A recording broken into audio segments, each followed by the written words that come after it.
right, everyone, come on in, move down to the front. There's still seats. If you have an empty seat in your row, please fill it in. As you can see, we got a lot of people.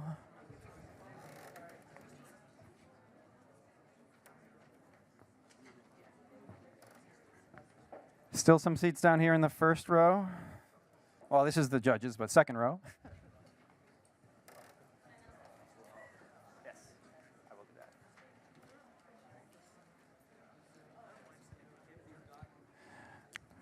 Feel free to stand at the back, eat, drink during the presentations, or you want to keep it lighthearted atmosphere.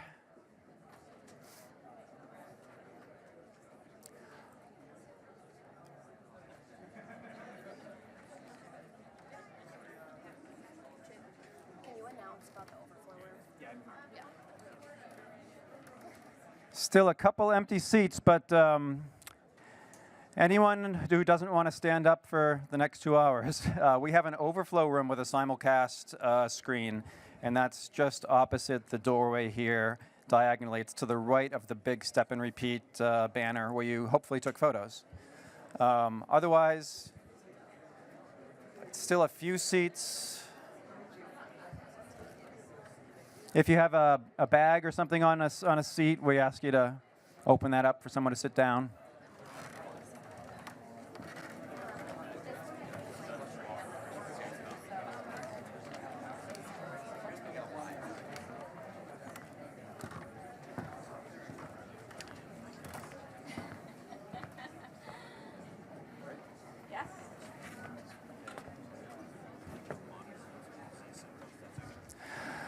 All right, people are still flowing in, but we're a little bit past the time, so we're going to get started. My name's Jim Ryan. I'm the CEO of Medstro, but you may know me better as the guy who's been emailing you all week, so my apologies for all that.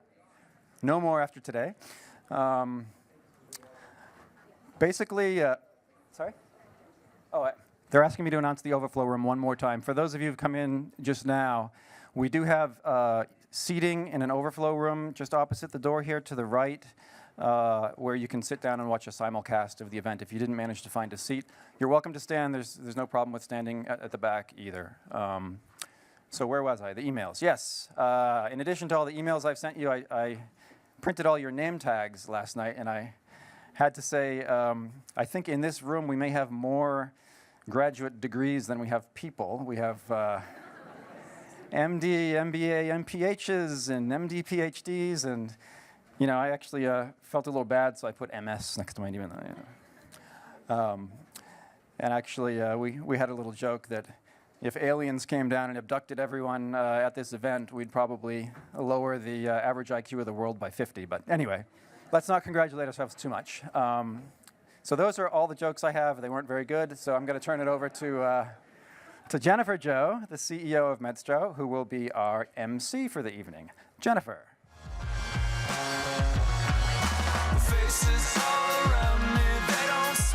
Thank you, Jim, and thank you, everybody, for being here.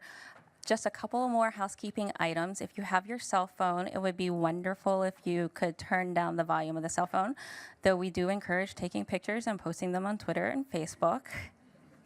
And if for some reason you have, is it a wireless mic? That will interfere with our sound system. So if you have a wireless mic, please, what would you do to a wireless mic? Turn it off. Turn off the wireless mic. As you guys know, we are live streaming this event. So we want to make sure that the sound quality is great. So hello, I am Jennifer Joe. If you don't know me, I'm a little Southern girl from Mississippi. I don't know if you knew I was from Mississippi. Yay, Mississippi, any Southerners? Yay! I came to MGH in Brigham to finish my nephrology training, and I got swept up in the amazing innovation space that is Boston and Cambridge. Now I'm the founder and CEO of Medstro and founder and editor-in-chief of MedTech Boston. So welcome to the Google Wearables and Healthcare Pilot Challenge. I want to thank Google. Yes, thank Google. Everyone, clap their hands. Yay! They made this event happen. I want to thank them for allowing us to make this our second annual event together and their support for pushing boundaries and moving innovation forward. But I also want to thank you for pushing medtech and healthcare delivery innovation forward. We all know that the future of healthcare is collaborative, it's patient-centered, it's transparent, connected, data, and technology-driven. We also know that the entrenched medical systems sometimes struggle with these concepts and innovation. Today, by being here, you're hacking these silos that exist. You're talking, you're learning, you're collaborating, and you're pushing innovation into medicine, and that's hard. Thank you for doing that and being here. I want you to give yourselves a big round of applause for hacking silos. Yes, big round of applause for yourselves. Now I want to segue into talking about the amazing innovators who are about to tell us about their young, idealistic, rosy, tech-driven vision of the future of healthcare. They are sitting, or supposed to be sitting, right over here, because that's where we ask the pitchers to sit. So wave your hands to our 10 teams. Yay. Today, you're only going to see 10, but these are the finalists out of a total of 89 submissions that have been chosen by half crowd votes and half expert panel of judges. These finalists have been competing for the last 4 months through MedStro's online, interactive, transparent, collaborative platform, connecting you, the audience, with our amazing, and also with our amazing expert judges. They were chosen as the most innovative out of 79 other amazing high-quality, innovative ideas from around the country and around the world. So let me talk about those for a little bit. How amazing were these other submissions? 17 were from physicians, ranging from nephrologists, cardiologists, medical directors, obstetricians, rheumatologists, pediatricians, nephrologists, neurologists, from locally, like MGH, Brigham, and BI, but also further around like Chapel Hill and Children's Healthcare of Atlanta, to very far away places like Germany and Tanzania. We had 2 submissions from Tanzania. Anyone know? You guys probably know where Tanzania is, right? Small little, no. I'm a doctor, not great with geography. Also from the Netherlands, England, Ireland, and Australia. We're going to have 1 presenter from Ireland. 9 were medical students. We had 1 dialysis nurse. We had 1 pharmacist, a research technician, a surgical technician, a number of engineers, an EHR architect, a wearables developer, a master and fellows in system design, management program at MIT. We also had patient submissions. The future of healthcare is patient-driven. We at MedStro know that the future is transparent and collaborative, so you can still read all these submissions, the expert judge opinion, and the feedback online. These innovators received over 253,000 views, 2,988 votes, 885 thoughtful judges, feedback, and comments. It's been 4 months of online dialogue with experts, judges, you, and these 10 teams, you guys. You've taken their feedback, you've learned, you've adapted, and you're here today to present these refined, innovative ideas. Round of applause for the 10 presenters. Where are they? Can you guys stand up?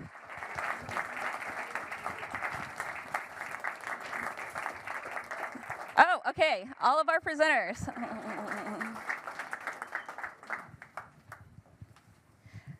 So remember, we've brought together the most innovative minds, and that is you, to solve the problems that plague all of us in healthcare. Talk to as many people as you can, have fun, take pictures, make new friends, and future co-founders. Before I pass the mic over, I want to point out a few very, very important people who have made tonight possible. You guys already met Jim Ryan, the COO of Metro and MedTech Boston. He is our primary funder. Where did Jim go? Yay! You loved his jokes. You're going to applaud now. Yay! Ginny Whalen, she's our managing editor of MedTech Boston. She's worked tirelessly. Where's Ginny? Yay, Ginny! Most importantly, Irma, I'm not going to get your last name right, Rastegayeva, Google engineer, co-founder of TEDx Beacon Street, who's made it her mission in life to improve healthcare. Irma, you're going to have to stand up. Yes. Come up to the stage. Come up to the stage. We brought you flowers. And all the online judges. I don't know if we have any online judges here today. I think we do. Online judges, are you in the crowd? Leon, I know I saw you. They are invisible right now. But I want to thank them as well. So I'm going to now pass it over to Ned Sahin. He is going to be our keynote. Ned Sahin is the founder of BrainPower. Ned received his PhD in cognitive neuroscience from Harvard and has dedicated his life to understanding the neuroscience of autism and epilepsy. He's the founder and CEO of BrainPower, a local Cambridge startup with a neuroscience-based software and hardware system that transforms current wearable computers into neuroassistive and educational devices. Ned, come on up. Thank you.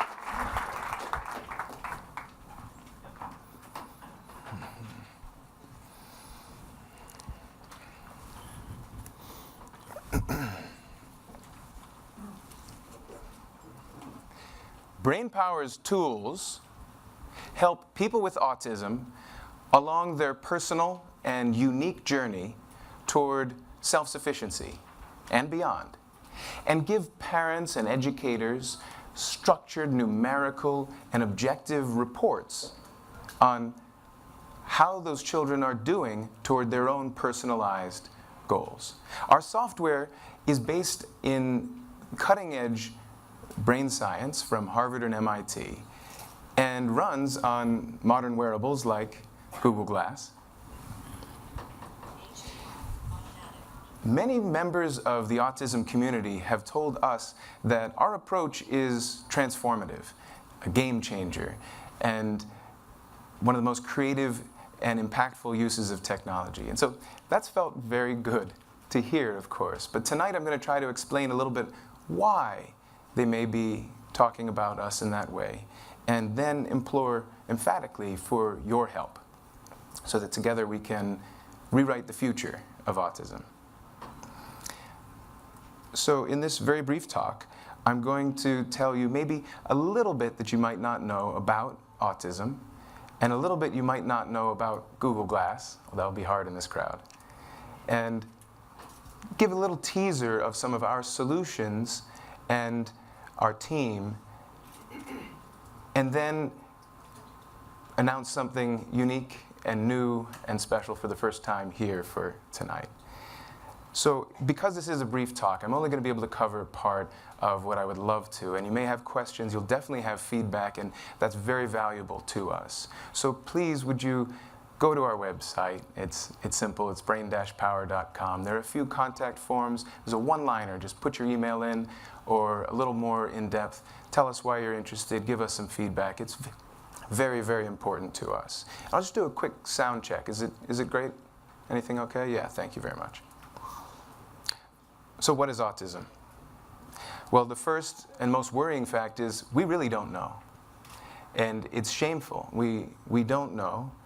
And we don't have a pill or a surgery or any medical intervention that is disease modifying that will relieve the symptoms of autism.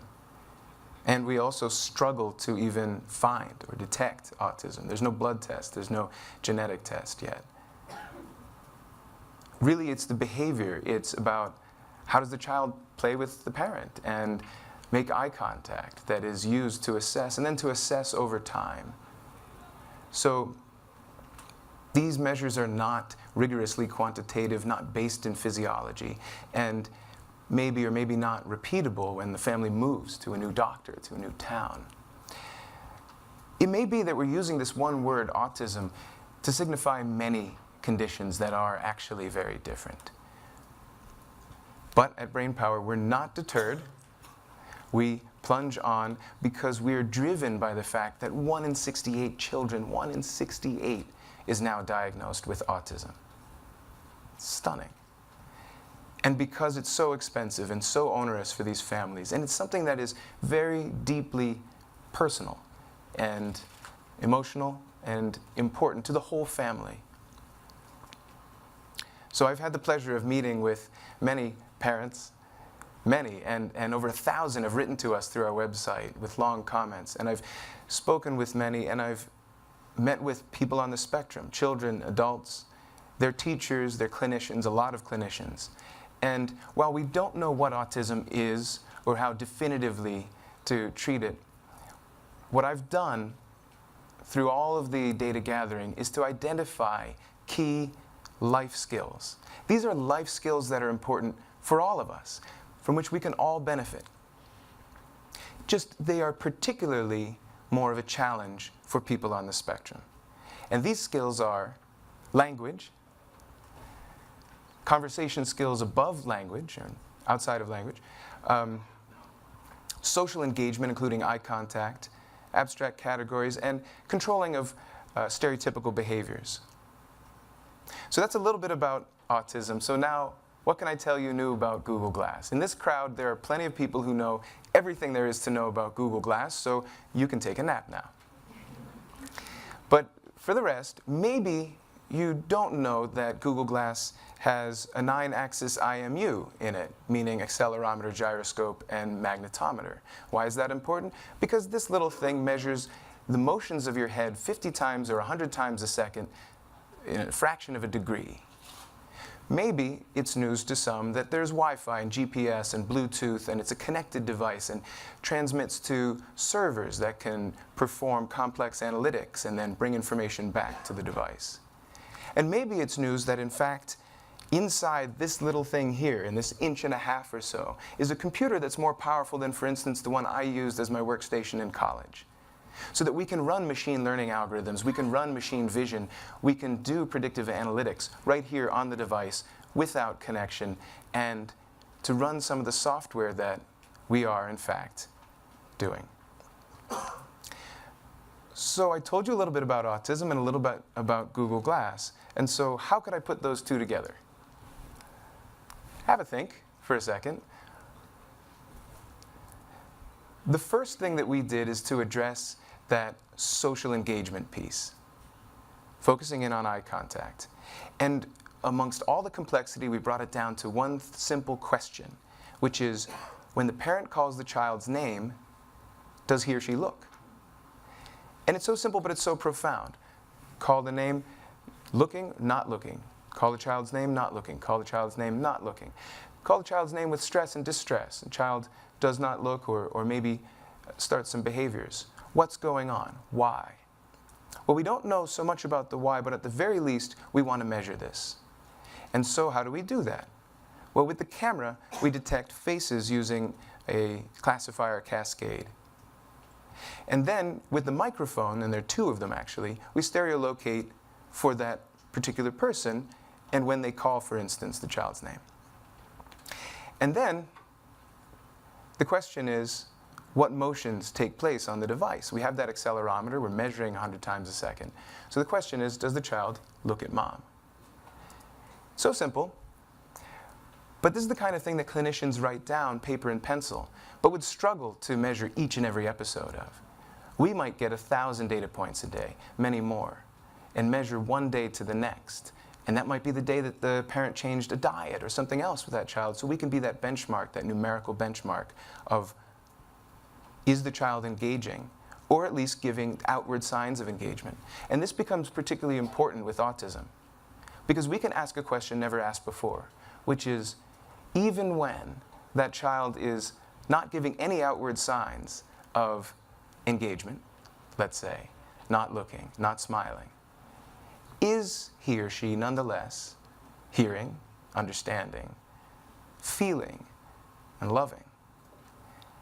So how on earth could we answer that? Well, we're also addressing this question with physiology. We're getting eye blinks and heart rate changes and breathing changes. So we can ask, even in absence of the signs of emotional engagement, is that child receiving and sending back love?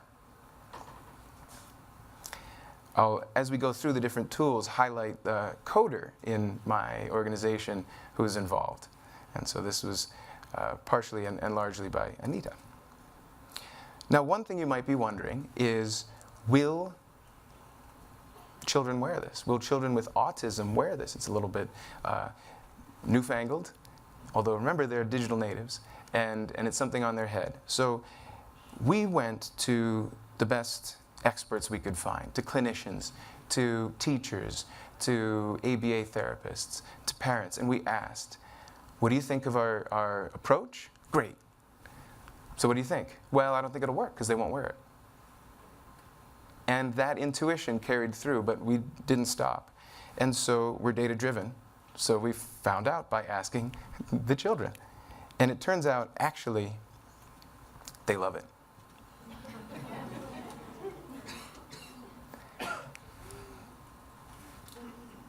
And some of these children and families are here today. I go on and fill the screen, but the point is, in fact, different areas of the spectrum, different ages, genders, whatever, really no problem. In fact, it's kind of hard to get it away from them. So how can we encourage eye contact? I said we can measure whether they're making eye contact. We know that's definitively important. We know that the person who's being spoken to feels more engaged if the child is making eye contact. So if we know that, wouldn't we want to encourage it, and how can we do it? So we have a suite of tools, and I'll just highlight one. The goal is to catch the child's attention to faces in the room. So what do? We paint them. We use machine vision to find the face. We use some algorithms to superimpose an image. And these are images that are optimized, not by us, but by the cartoon arts, by the Disney-type arts. And so that is not an angry bird. That is a copyright-free red bird cartoon. On my wife's face. And when the child looks, that catches the eye. And when the child looks, whoop, the bird goes away, and there's a reward. A happy tone, check mark, and a point. Remember, these are children, no matter what. They like to compete. They like video games. We're making the game of life a little bit more fun and engaging. So, hi, I'm Ned Sahin. At BrainPower, we give experiences Let it be. that children love that help them learn crucial life skills that are particularly important for autism. That's social engagement, language, control of behaviors, category understanding, and so forth. So we give these experiences through the newest and wearable technologies like Google Glass, and it's based on brain science from MIT and Harvard. So far, it's been amazing. Kids like Sean immediately put it on, love it. These are digital native kids. This is not newfangled technology for them, but what's different is they're looking up and out in the world. With an iPad, they might be looking down, and it's hard to tear that away from them. In this case, we're bringing them back into the world and engaging directly with the people all around them, but in a totally new way.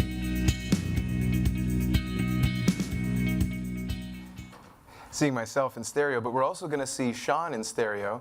I don't know, Sarah, if Sean wants to come on up and give me a little high five. Anytime.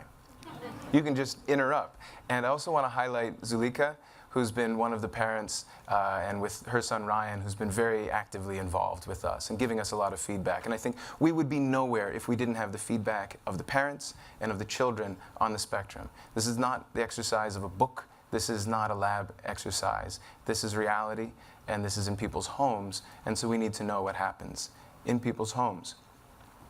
So the next little tool that I'll highlight, and my clock is not working, so I don't actually know the time. The focuses on emotions. Once we get a child looking at the face, then what? What's the point?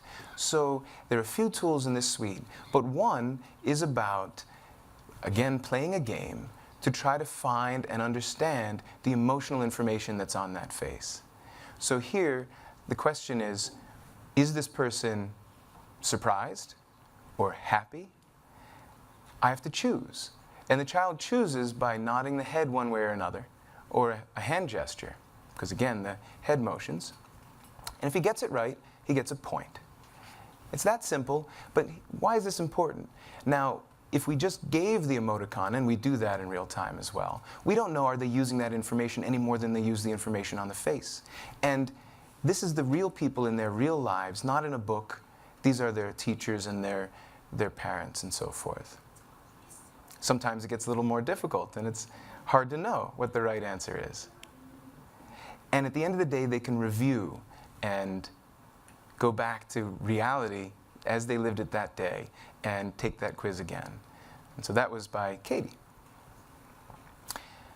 And so I want to talk to you a little bit about something that we haven't released publicly.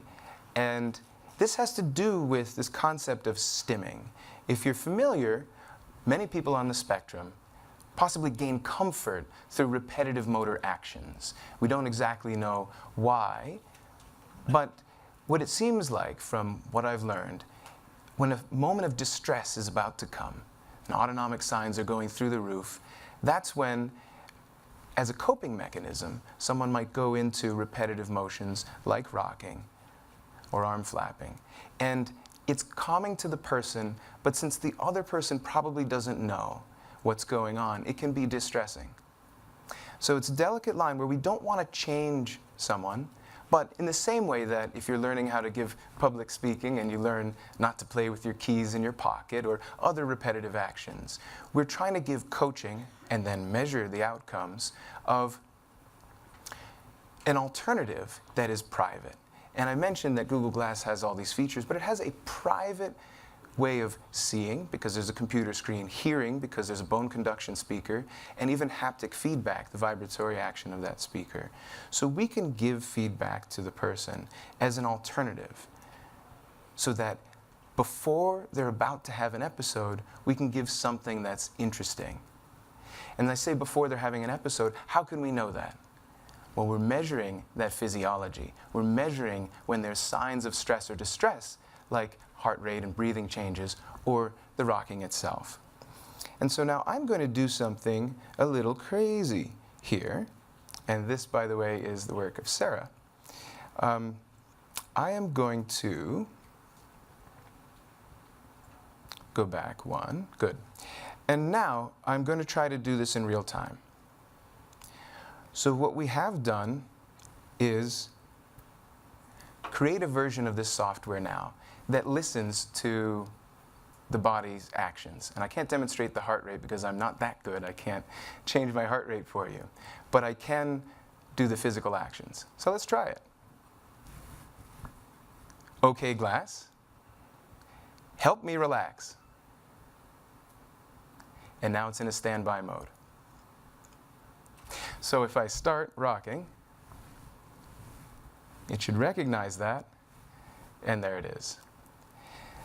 Now what you can't hear, anyone hear that? I guess not, and that's the point, is it is a private speaker. But there's some calming music, and then the visual display starts undulating. Child can choose their favorites. We can push new ones to the device anytime from the back end, and parents can choose. It's more real time for me, it's jittery on the display. But it's a relaxing, it's a screensaver. How many times do you ever need to remember, oh, I think I'm about to get a headache, I need some time out. Imagine if this could predict beforehand, whether it's for a seizure or a headache or a behavioral episode. So that's what we're doing. And I'm sure you're having fun watching that, but I'll bring it back off screen.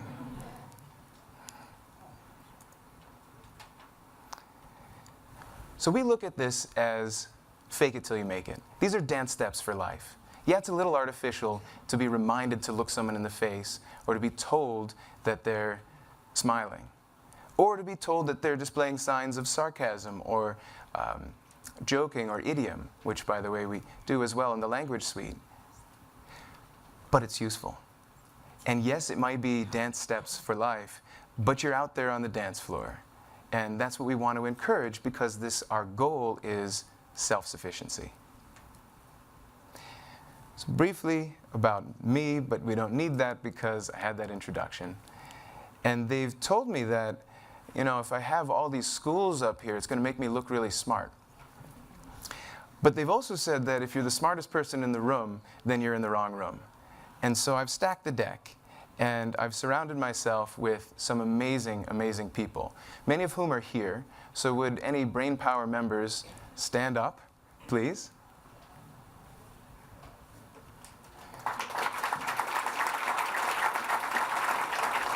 Everyone you see is smarter than I am. That's my team. And we have a lot of fun, and this was at one of the events with parents.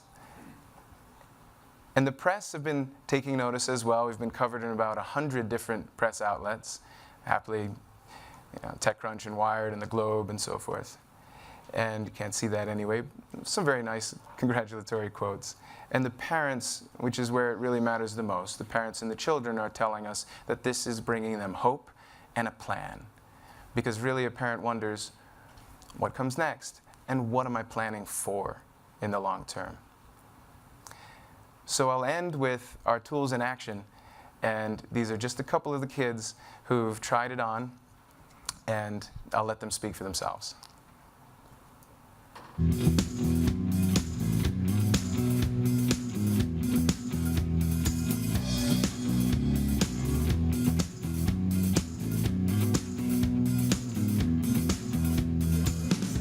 see if I look like an angry bird, okay? So you think that's a cool thing? Yes. Yeah, it's kind of cool.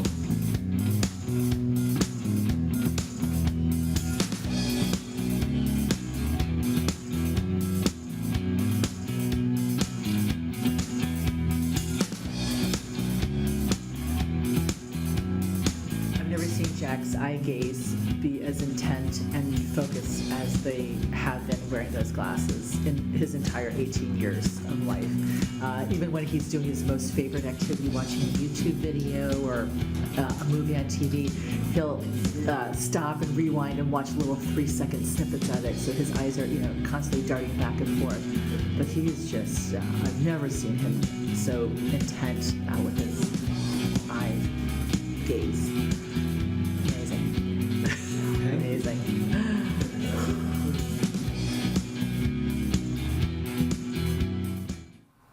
Amazing. Never once in his 18 years of life. Thank you very much.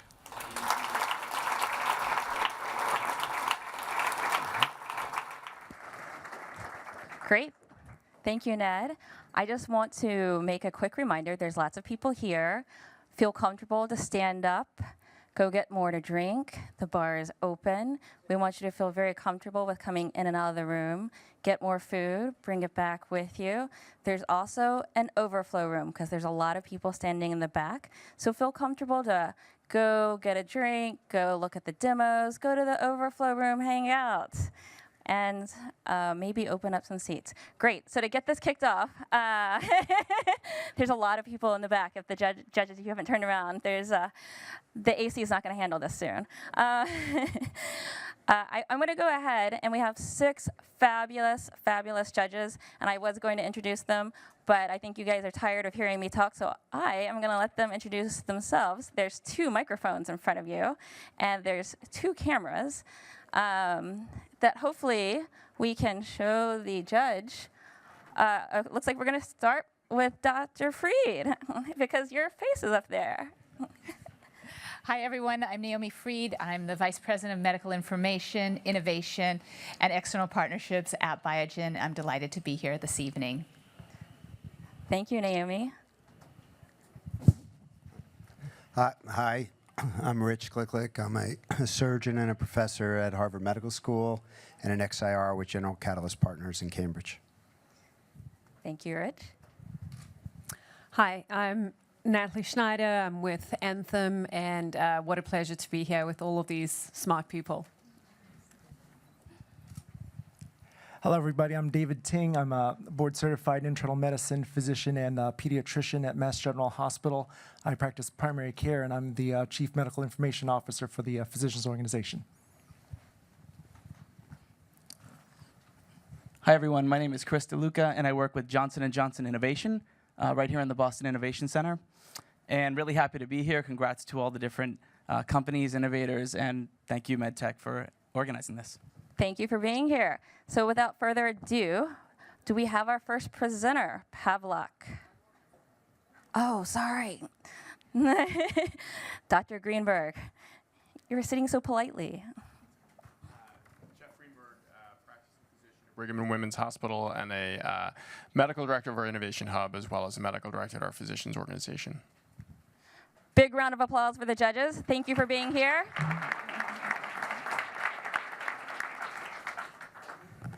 And do we have Pavlok?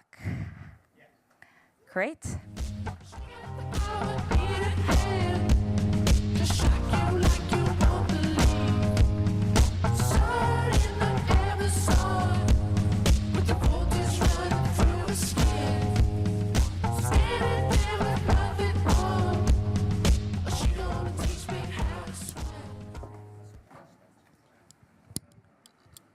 Hey, this is for fun.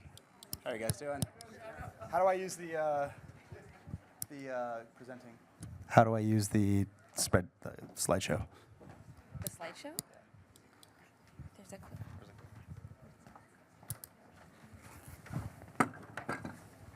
Oh, there it is. Hey, all. My name is Manish Sethi, and I am the founder of Pavlok. Today I want to talk to you about the end of addiction, which might sound pretty audacious, but it's something I'm really working towards. So this is one of my favorite quotes from a medical textbook. We are still standing on the bank of a river, rescuing people who are drowning. We have not gone to the head of the river to keep them from falling in. That is a 21st century task. And it's actually quite true. The problem today is that humans suffer from bad habits and addictions. The majority of deaths in the USA are caused by bad habits. Now, if you look here, you'll see that in 1900, the most common cause of death was through infectious disease. But we've managed to essentially cure that. It's down now to almost 60% of deaths are caused by heart disease, cancer, diabetes, and other lifestyle disorders. Things that are fixable just by changing your actions. Current solutions to break addictions don't work. Fewer than 5% of smokers are smoke-free a year later. Alcoholics relapse repeatedly, and sugar addiction is a big problem. But the question is, why do we have trouble breaking bad habits? And the reason why is because of our reptile brain. Our reptile brain, which is powered by instinct, controls most of what we do. The reptile brain moves towards pleasure. It moves away from pain. It doesn't understand thought or language. It's kind of like a 2-year-old. It's like if you try to tell a 2-year-old, don't eat sugar because you're going to get diabetes when you're 30, the 2-year-old's not going to understand that at all. They're just going to keep doing what they say. When you tell yourself, I shouldn't smoke, it's a bad idea, your reptile brain, which lives in the present, it doesn't understand future, doesn't understand language, it tends to just not listen to you, and that's why people continue to smoke.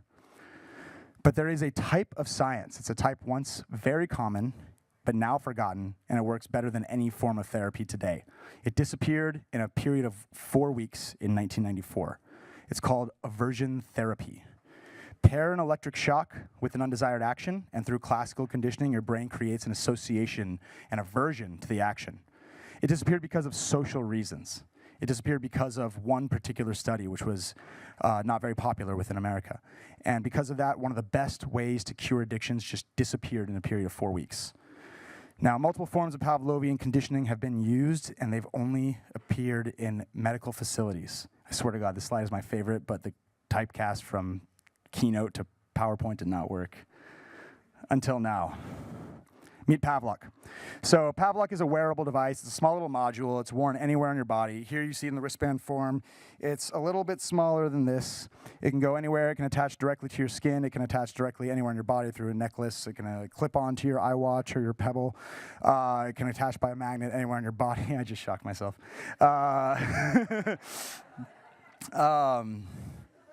What's going on here? Pavlok uses a safe electric jolt to help you permanently break bad habits. Already, Pavlok users have used it to quit nail biting, eating sugar, drinking alcohol, and many more bad habits. There's actually 24 clinical trials that we have outside in an evidence booklet showing the success of shock on things like nail biting, smoking, gambling, obsessive compulsive disorder, even types of depression, chronic coughing, violent behavior, heroin addiction, and sadistic fantasies. Here you'll see a couple of them. So today's best type of Nicorette patch, for example, is 7.5% effective. In 5 days of adding shock while smoking a cigarette, 61.4% of 2-pack-a-day smokers never smoked again. They took problematic gamblers in 1980, I believe it was, who problematic gamblers who had lost their job or had gone to jail because of gambling, made them sit down and watch videos of themselves gambling for 5 hours, and none of them ever gambled again. The truth is, through classical aversion therapy, there was a very powerful way to remove bad habits, but it simply disappeared. So we actually ran a small trial. It's not a full official study, but in collaboration with UMass Boston, we reproduced the smoking study in a clinical setting. We had 8 people use Pavlok for 10 days to quit smoking. 10 days later, 6 of the 8 quit. The 7th quit last week. 7 out of 8 people quitting smoking, I feel, is pretty good. It's about 12 times better than Nicorette patches. So here you can see the effectiveness from our little mini trial. Number 1 was a shock from Pavlok. Number 2 was social support. We combined them together. So my hope here is that we can, that everybody here can help us upgrade humanity. We have evidence that our system can change behavior effectively and permanently. We've reproduced peer-reviewed studies, and we want to, with your help, to help reproduce more studies so we can make this proven technology and proven power be used for multiple different reasons throughout the world. Thank you.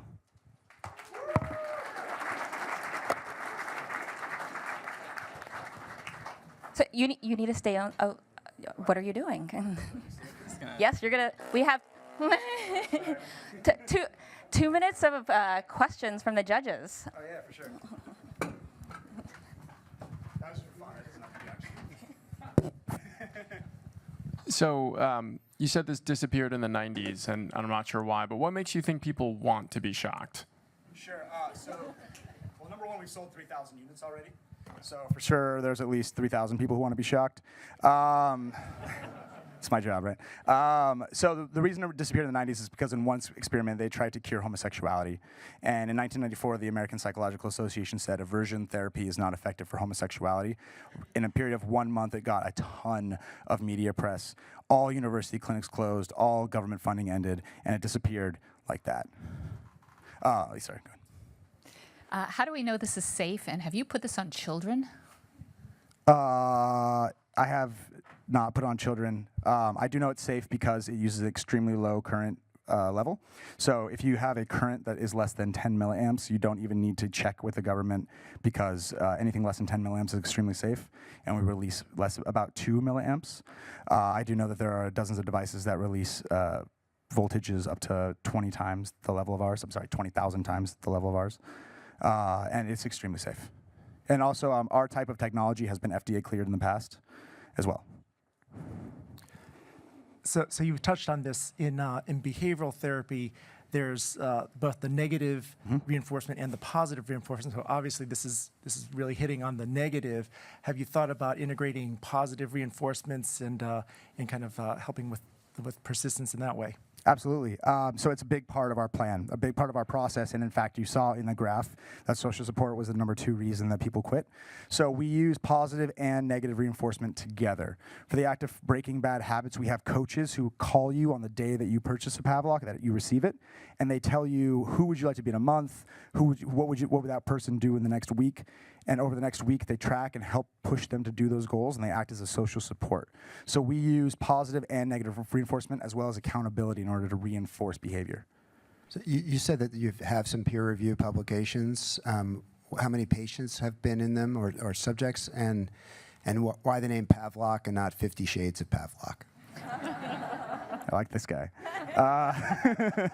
So we ourselves have not had any peer-reviewed studies.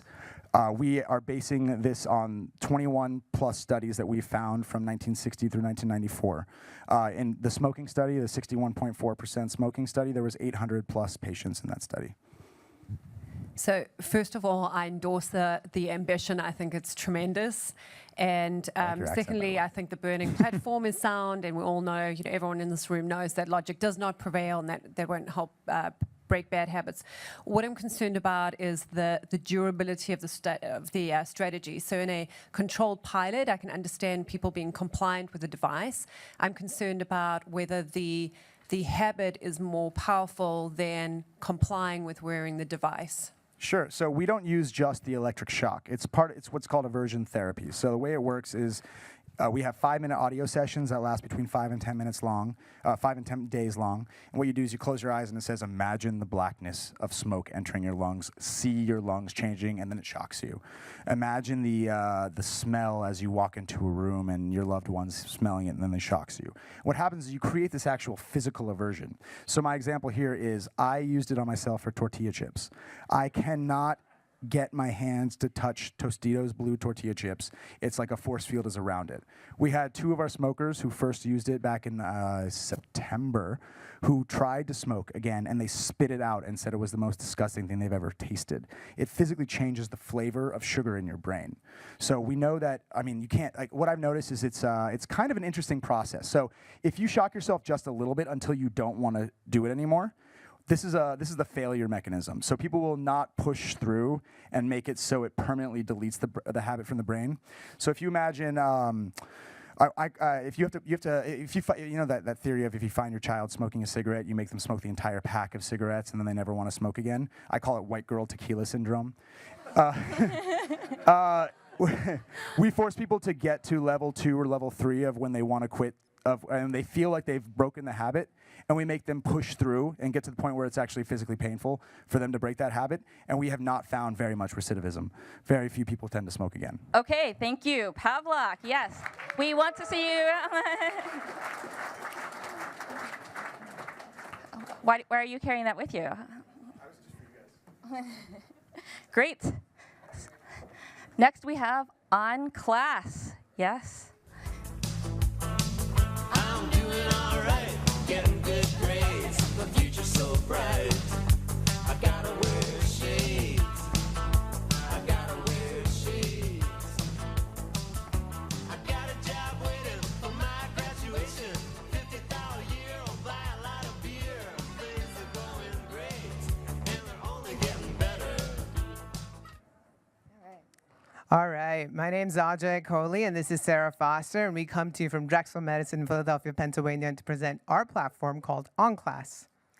So we created OnClass to bring together surgery and pathology interoperatively to enhance collaboration to improve outcomes for patients with cancer. So I want to first tell you about a patient who was referred to us with an abdominal mass that was suspicious for cancer. And, on exam, to tell you the truth, looking at her, she looked like she was 9 months pregnant. But after confirming and ruling out that diagnosis, we took her to the operating room.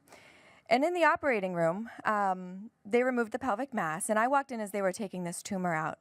And they said, we need, collaboration with pathology. So I volunteered to bring the tumor down to pathology.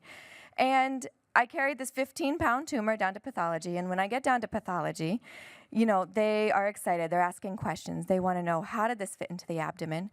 How was it oriented? Where did it come from? And what's inside of it?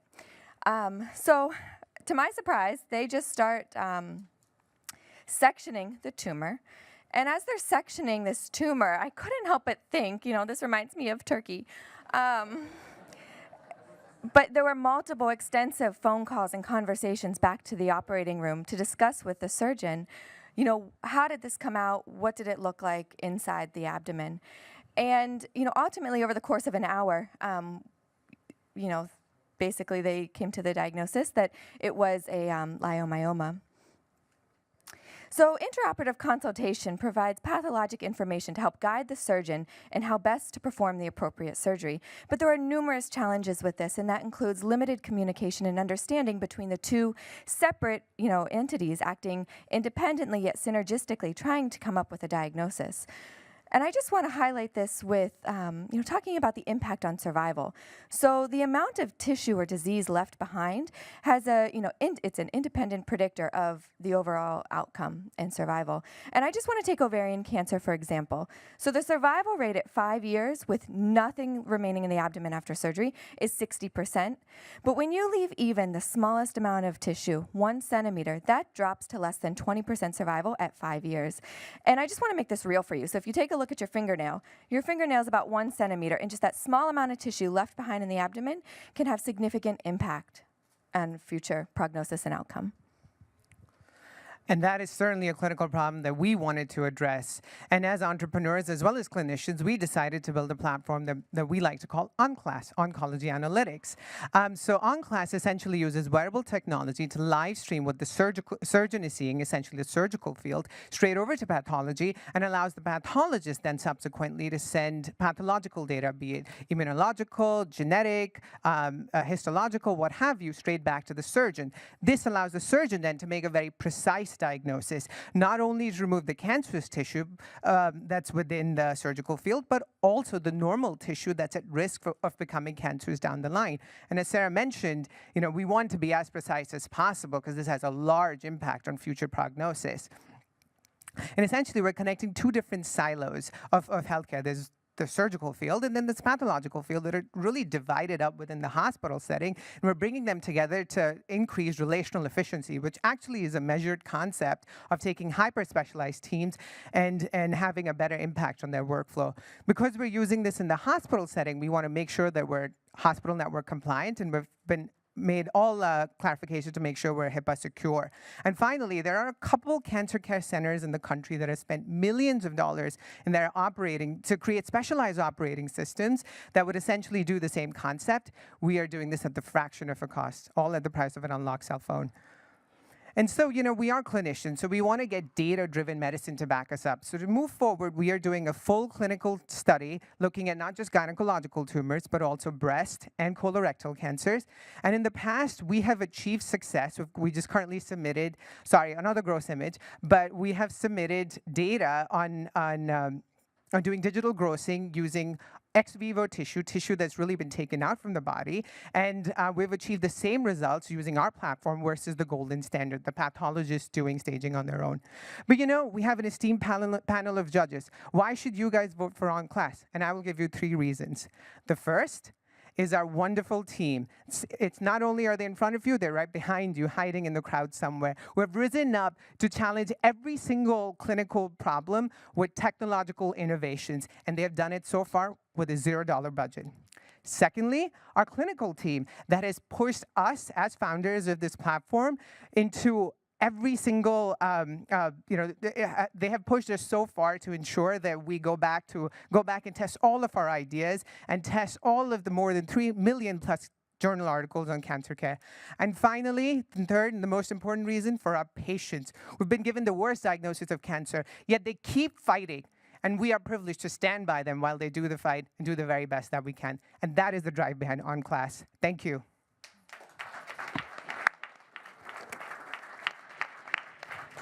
So thanks for the presentation. I think decision support is critical in terms of expanding using technology and expanding your knowledge around these operations. Can you tell us a little bit about how you're thinking of turning this into a business? So are you thinking of a business aspect of this? Absolutely. So currently, not in addition to the technological platform, we've gone back and done a lot of literature search, trying to find the right, cancer models that we can potentially apply, not just in gynecological tumors, but also in breast cancers and colorectal and abdominal cancers. And once we potentially hope to file, intellectual property restrictions so that we can ultimately use this to advance our platform forward. But our goal really is of course, to use business principles and move forward, but it is also ultimately to make a difference in someone's life. So we are more than happy to take this open source and take this and, launch it to people if it has an impact on cancer care over 5 years. And I was just going to comment too, if you look at the time spent waiting for a diagnosis to come back in the OR, the patient's exposed to the morbidity of prolonged anesthesia. The anesthesia, that's expensive, and then as is the OR time. And this could be done, I think, much more efficiently. Like I said, this was the first time I actually experienced it from the pathology standpoint. And, I'm used to standing in the operating room like, all right, when are they going to get back to us? But meanwhile, I understood what they were going through on the other side, trying to piece it all together. So I think just bringing these two entities together and communicating is really going to lead to a more efficient practice, and it's going to be cost effective.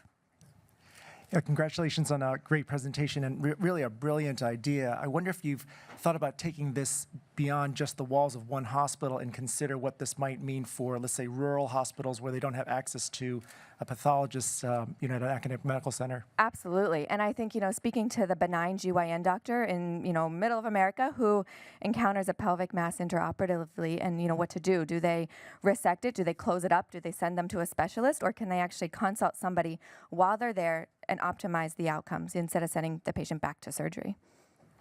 Definitely, and to really address the question of expanding to different hospitals, we wanted to make sure our idea was so solid, so sort of bulletproof that we get everything right before we go ahead and try to even attempt to scale it. So our clinicians, our mentors, really kept pushing us like, well, how are you going to achieve this, and what's the metric for that, and what studies do you have to prove this? So we've made it a point over the last almost more than a year now to ensure that we have all of the mechanics and all the specifics down before we really begin to move out to different hospitals. So we're ready now. Once your pilots concluded, how do you know you've been successful? So what are those critical metrics or measures that you're trying to meet? So I will say that's something we've struggled with because I don't think this is something we're always measuring. So we need to go back and look in terms of overall survival rates. We need to look at anesthesia time. We need to look at communication. We need to look at variables that we're really not measuring right now. So honestly, I will say that's been one of our challenges in creating an IRB study is how are we going to measure our outcomes? It's a work in progress. So is it primarily around surgical orientation of the specimen, and do you need a wearable for that? Can you use a camera that's on the light? So again, that's been, some of our, what should I say, the people kind of helping us advocate how are we going to, define this and put it forward. Certainly that is one method to do it, but when you're operating, you need to be hands-free. And I think really seeing it from the surgeon's perspective, and not only that, you're using it to communicate with pathology. So the pathologist is also, dealing with the specimen, and I think looking at the both perspective and the hands-free is really the biggest component. And as Ned sort of alluded to in his brilliant talk, the way he described Google Glass was fantabulous. And I believe that we are essentially utilizing the cloud capabilities of Glass, connecting to the servers and getting analytics in, which is actually not possible with the GoPro, which is not possible with several other, an iPhone or an Android. I love Android, love Google products, but and that's why we love Glass. But we feel that it would lead to great things with Google Glass in the future. Right, Thank you. On class. Yes. Thank you.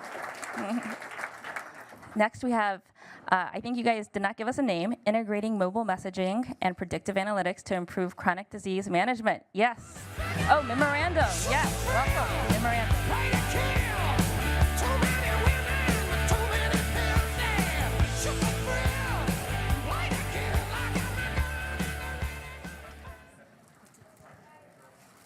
Hello? Cool.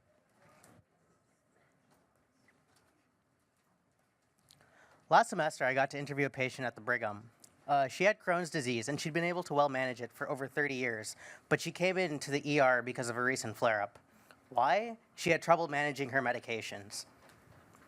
And so while I noticed that in the hospital room, there were machines measuring her vital signs, like her blood pressure and respiratory rate, there was nothing that asked her how well she could take care of herself. And we decided that we wanted to humanize digital health by asking those types of questions, the types of questions that land people into the emergency room. Unfortunately, this isn't limited to one incident. Over 50% of patients in the US have this problem, and about 125,000 die each year in the US. That could lead to up to 70% of total US hospitalizations each year at a cost of $100 billion annually. If we can solve this problem, we can save nearly triple that amount in associated healthcare costs. Around the world, it's a growing problem too, where 8.7 million people die each year because they don't have access to immunization records or medication adherence. Our solution, Memorandum, utilizes personalized text message reminders and predictive analytics to improve patient care. A provider, either a pharmacist or a healthcare professional, logs in using a secure whitelisted email. The data is encrypted, and then they can enter in the information.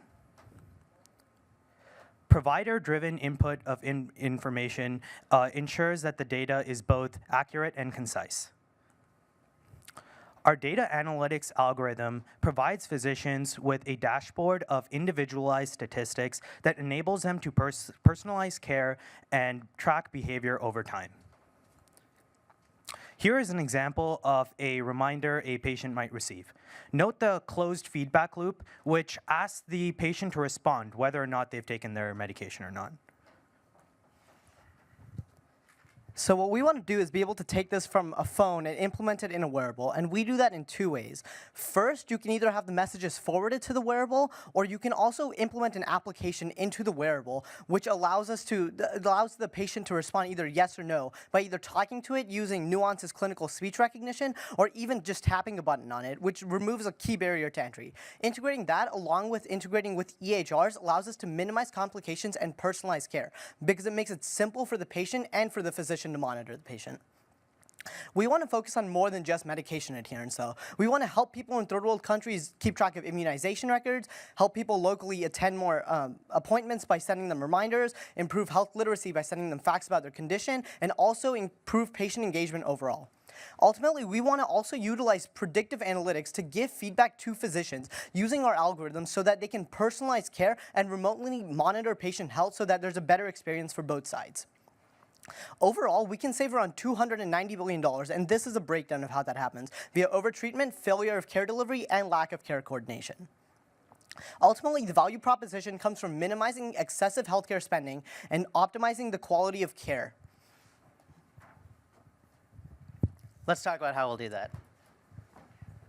Why now? Because as the US population ages and the ACA has new performance and financial incentives for hospitals, there's a physician responsibility to both improve the standard of care and help reduce medication complications.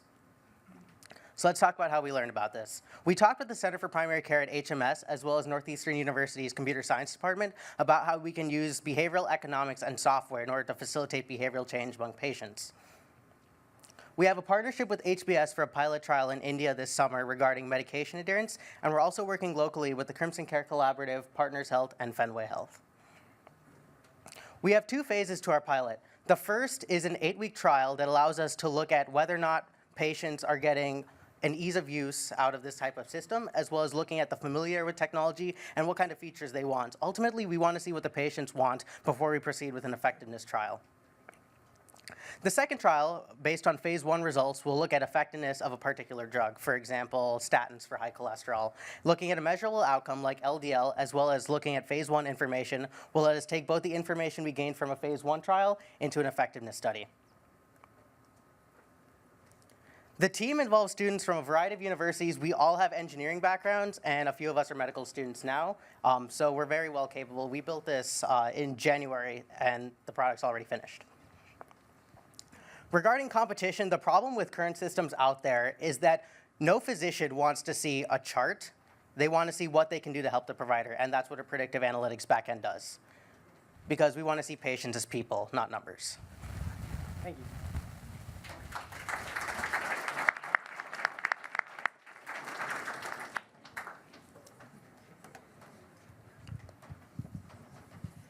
So patient adherence to medication is absolutely the holy grail and will make a huge difference in healthcare and the costs and the outcomes. I'm interested in what you have developed that is different and not reproducible. What is your intellectual property? What do you have that no one else has built before? So there's a few key things. One thing that we want to focus on compared to what people have built is that what people have right now is more where the user inputs all of the information, right? You download an app, you input information, or you set a timer for yourself to take medication. This is provider and input, which takes away a key barrier to entry, right? Because the physician is able to monitor data or monitor the patient by getting predictive analytics, and they're also able to input the data or have a pharmacist input the data on behalf of the patient, simplifying the process for the patient. Have you looked at how you can integrate without having to have a physician or pharmacist enter the data? Yeah, so we're looking at a few APIs, for example, DoseSpot, which is a prescription software, and they have an available API for you to easily integrate it so there's no manual entry. We were also hoping Aikido Labs would be here because they're also solving that problem.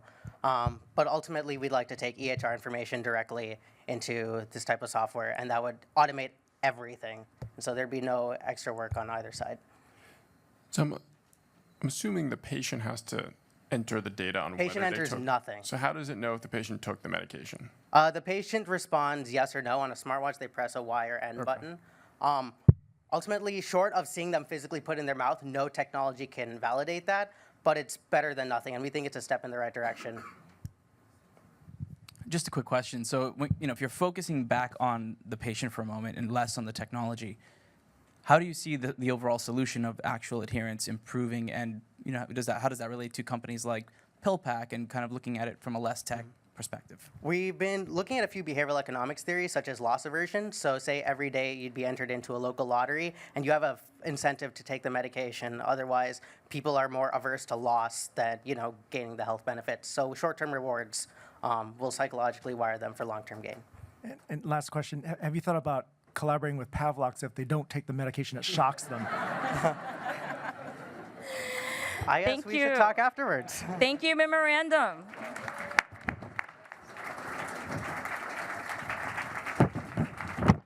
Keep your cool in the OR. Yes.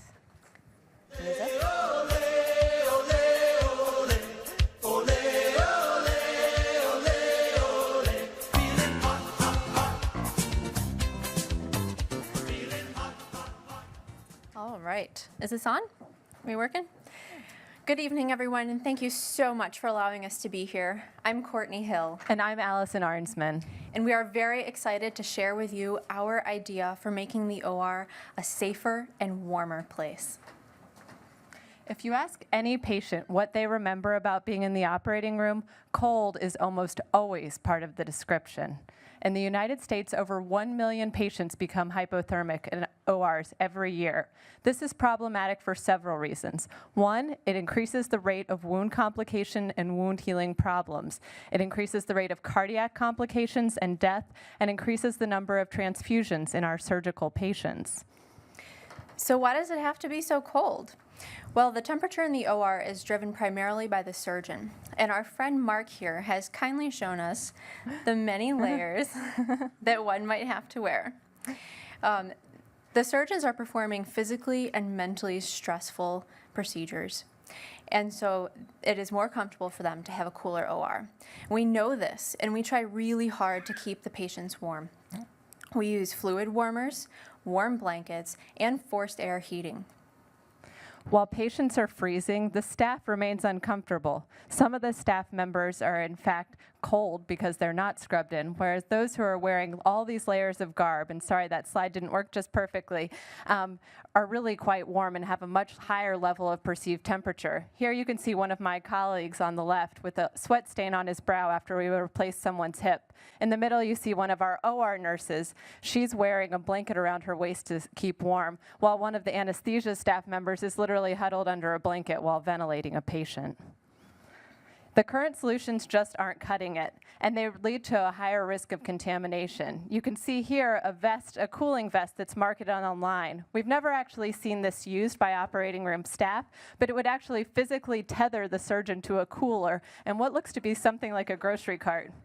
On the bottom is a picture you might see in our operating room. This is one of our scrub techs, Michelle. She literally wears a dollar store fan around her neck in the operating room to try and keep cool. Other surgeons might wear a cool rag or an ice bag over their necks to try and stay cool during a particularly strenuous surgery. Ristify is an ingenious device that uses thermoelectric cooling and heating to improve thermal comfort. We hope to bring this to our OR and have all of our staff wear it. It's interesting in that it requires no external power source, it has no moving parts, it would be easy to clean, and it can be worn really anywhere on the body. The original prototype was for the wrist, but as you can see, it can also be worn on the head or the neck, and these are actually found to be more efficacious areas. We have 5 surgeons who have already agreed to pilot this, and more ask us every day. We're set to pilot this in 5 operating rooms.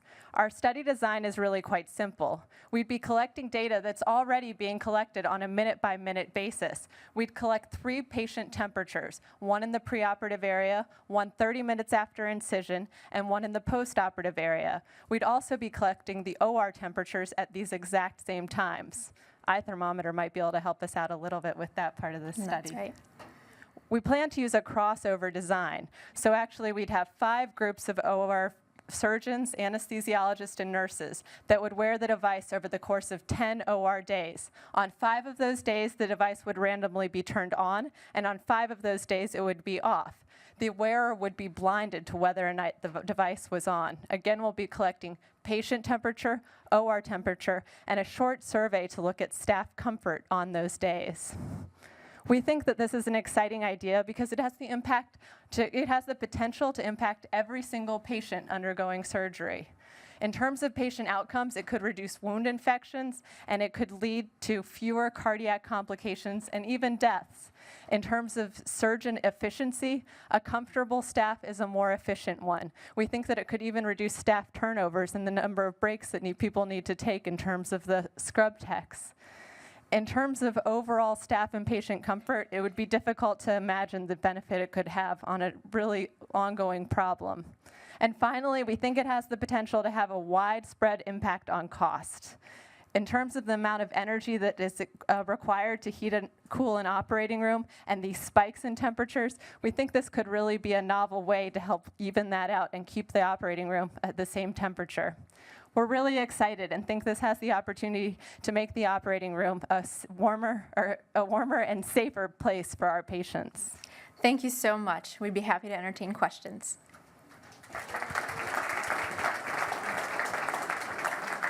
So Courtney and Allison, great job. I think you've done a great job identifying the problem. This is clearly something that has been tried before in other form factors, so I think it's a nice way to look at Wristify and maybe apply it in this setting. My question is more around your relationship with Wristify. So I would understand if Wristify were positioning this as a product to be used in the OR. Could you tell us a little bit more about your relationship with Wristify, and if you're not related to Wristify, how you might create some sort of intellectual property around this based on your efforts? Sure. So we had no relationship with Wristify prior to 3.5 months ago. We saw the idea, we saw the product, we saw a need for it in the operating room, a place that we're pretty familiar as surgical residents. We spend a lot of hours there. So we were excited about how can we take something that's really going to improve patient care and actually enhance a surgeon's experience and even everyone in the operating room's experience. And so I think there is a huge space for that. I spent some time getting my MBA as well, so I've been thinking a little bit about that idea. We have yet to work out any formal details with Wristify, but certainly the healthcare space is a huge one, and I think they haven't necessarily captured that market or thought about that market, but I think we'd be eager to help them do that.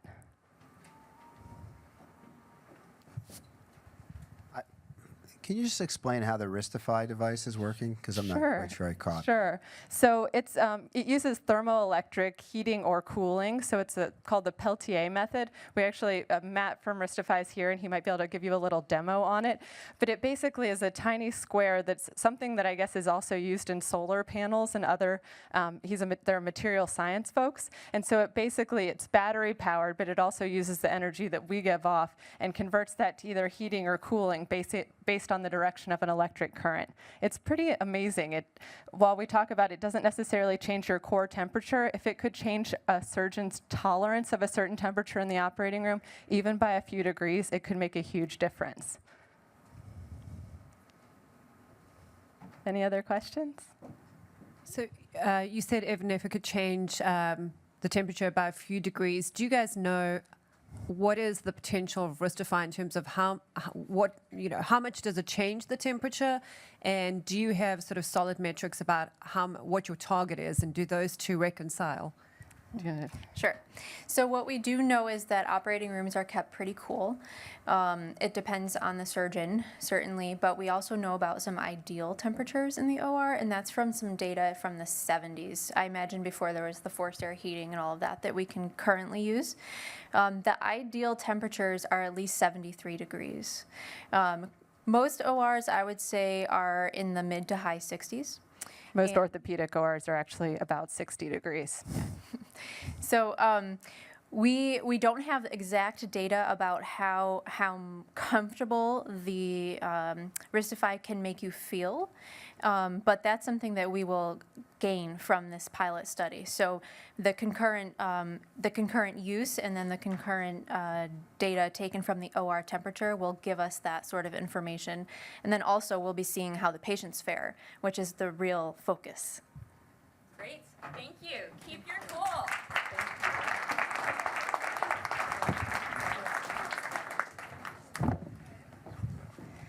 Next, we have data-driven concussion recovery.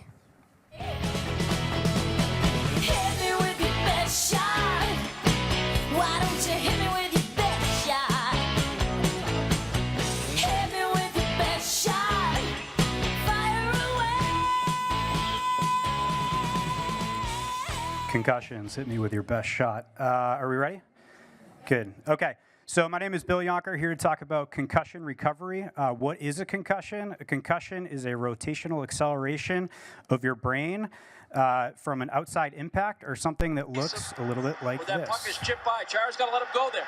But not only does he ride him into the boards, Not good. If that's not serious enough for you, a concussion is a traumatic brain injury. How do I know this? Well, this is a picture of me. Two things to point out. Yes, I'm a little heavier right now. Thanks for noticing that I've gained some weight. The second thing to point out is that I'm actually severely concussed in this picture. So this is taken during an Ironman triathlon. I'm about halfway through the marathon portion of the run. Earlier on the bike ride, I had crashed, hit my head, got concussed. Like a lot of people, I thought a concussion kind of just took care of itself, so I didn't do anything to recover. And because of that, for several months, I had headaches, sleep problems, dizziness, all sorts of issues. And I was also just kind of slowed down. I had this brain fog. And as a direct result, I ended up here 7 months later, back in an emergency department, another bike crash, another concussion. Now, I had never taken a selfie before. I don't think I've taken one since, but I think I know at this point I kind of knew the past 7 months have been hard, so the next 7 months might be even a little harder. And I was right.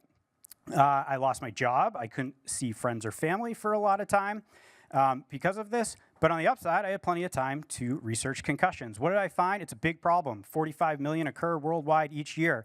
In the US alone, 3.8 million just from sports-related concussions. And it's something like only 1 out of every 10 is actually diagnosed, so this number is much higher. It's a serious problem. If you have a history of head injuries, you are 300% more likely to be diagnosed with depression than someone that has never had a head injury. In Denver, they did a study. 96% of inmates had some form of traumatic brain injury, mostly concussions, prior to being incarcerated. Medical community is catching on. This is PubMed concussion articles for about 15 years. We're flat, 100 a year.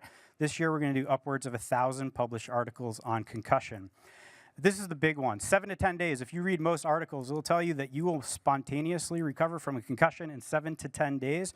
But Children's Hospital of Boston and Philadelphia decided to actually track this. What did they find? If you do not have proper intervention, it's more like 100 days to recover. That's a big difference, 100 days versus 7 to 10. What do we talk about, or what do we mean by proper intervention? Well, if you went to an emergency department today, all they would give you is a piece of paper that would basically say, we have no idea about recovery, so good luck. We hope you find your way through the other side. If you don't, maybe you can find a specialist to help you out. And in practice, it looks like this. Doctors recommend everything from cocoon therapy, which is you sit in a dark room for weeks or months at a time, to the other end of the spectrum. You feel fine the next day, get back out on the field. Neither of these are helpful, neither of these are safe. What is helpful? This is from the Department of Defense. Concussions are a big issue with veterans, and this is basically a progressive return to activity. Simplified, it looks like this. At injury, let's restrict your activity and gradually add activity until you get to baseline. In concussion, we're concerned about 4 types of activity: cognitive activity, physical activity, sleep, and mood. So to me, this looks like a graphical algorithm. Think about that. We're saying, don't even worry about a concussion, do nothing for your recovery, and now all of a sudden we're going to throw this at patients, the most complicated patient packet there is. Let's put a graphical algorithm where it belongs, on a wearable. We can track a patient's activity in real time, give them real-time feedback, and get them that nice linear progression back to baseline. Basically, we're trying to create a cast for the brain. So besides the peer-reviewed research telling us this will work, why else do we think it will work? Well, this is Dr. Robert Cantu. He was my doctor while I was recovering. He literally wrote the book on modern-day concussion research. He's volunteered time to me to tell me that he thinks this is a solution that will work, and he thinks patients will recover faster with it. And then Boston Children's Hospital, they have agreed to do a pilot with me. First of all, we'll start with the Misfit Shine, so we'll be able to track sleep and steps and do some other analytics on an app. And then from there, hopefully we'll get a more robust wearable, so we'll be able to track all these different parameters that we need to track. The important thing to remember is that what we're trying to do is take the millions of people each year that are going to have injuries that look like this, and as quickly and safely get them back to a lifestyle that looks a lot more like that. Thank you.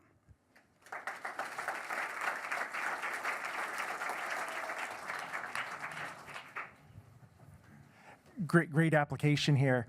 Can you talk a little bit about the potential of using this also to capture baseline data? So, schools, high schools, sports teams, they're always looking for baseline impact studies and then compare if there is a head injury. Is there any application for this? Yeah, 100%. Baseline is kind of the holy grail. I think what's difficult that you run into is who pays for this.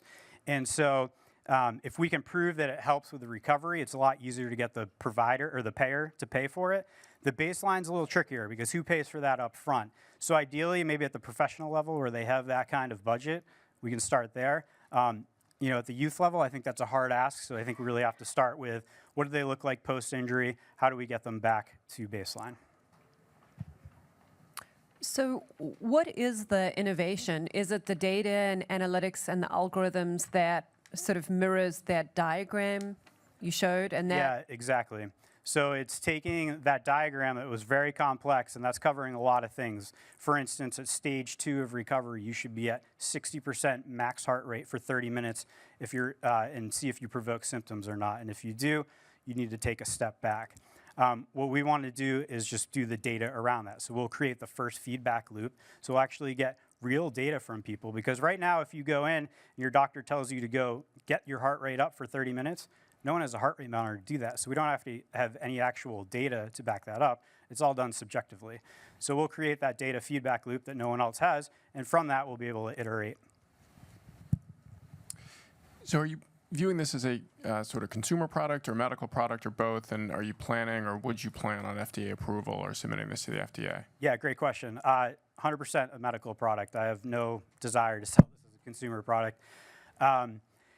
FDA approval down the line for sure. I think it'd probably be more of a de novo process. Class 2, it's not an invasive device, but there's some 510Ks to back that up. So I think you could get through that process kind of on a 510K timeline. I had a conversation with a chief medical officer of one of the biggest private payers in the country. They know this is a problem. They're very willing to pay for something that gives data that's going to improve the outcomes. They're trying to internally figure out how to take care of this problem. They know that patients aren't recovering. That's a problem because their job is to get patients to recover, but it's also a problem because it's costly. There's a long referral cycle that happens when you don't recover properly, so it gets costly. Great, thank you.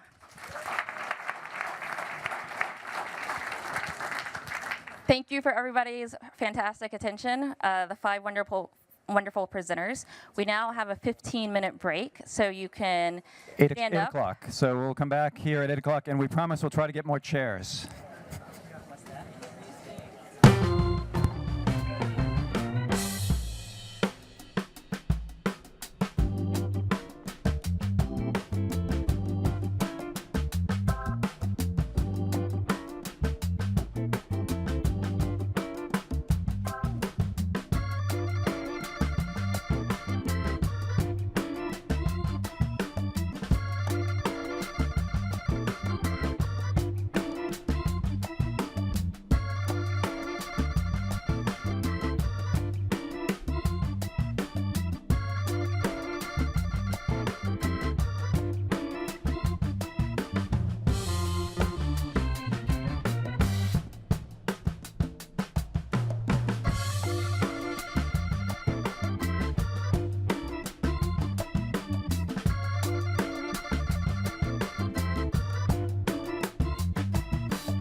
All right.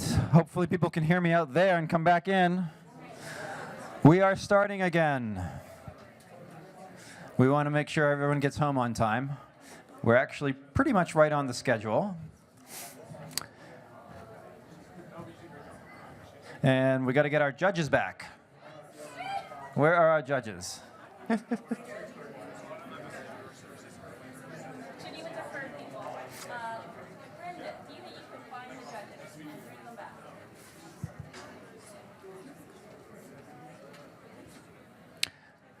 Oh, we can unreserve that seat because we don't have the videographer there anymore.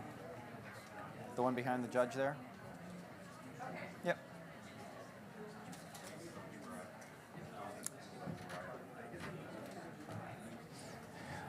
There are seats available to the early comers.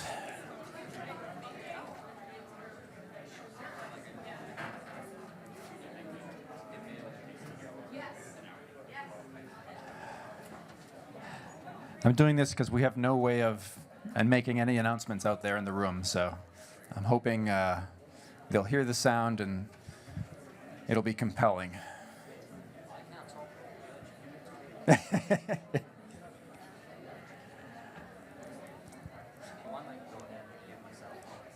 Yeah, well, no, someone's out corralling the judges now.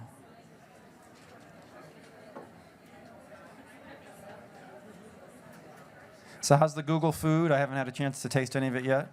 Is it pretty good? Awesome. Yeah, we tried to make sure we had vegetarian options for those of you who need that.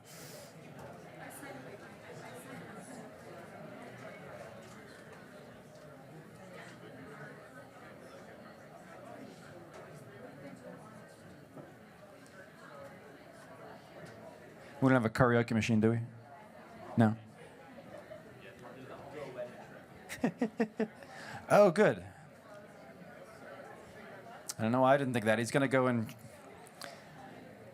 do the glass at the wedding thing.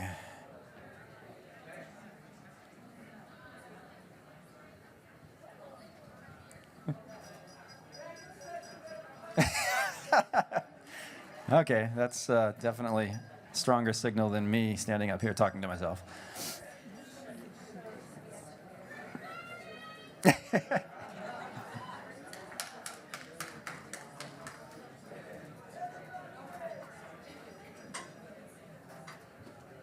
There are still seats. Those of you who are standing at the back during the first half, we have seats.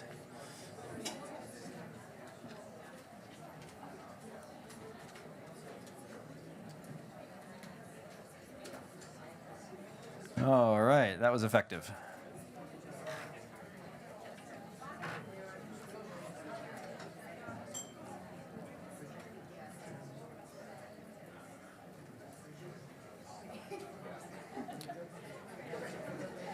Plenty of empty seats still. Plenty of empty seats. Kasim. Plenty of empty seats. Come on down. Feel free to bring your drink with you or your food.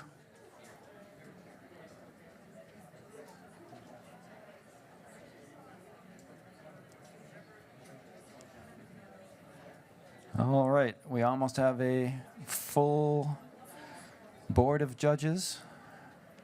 I see Rich coming in. And who else do we have?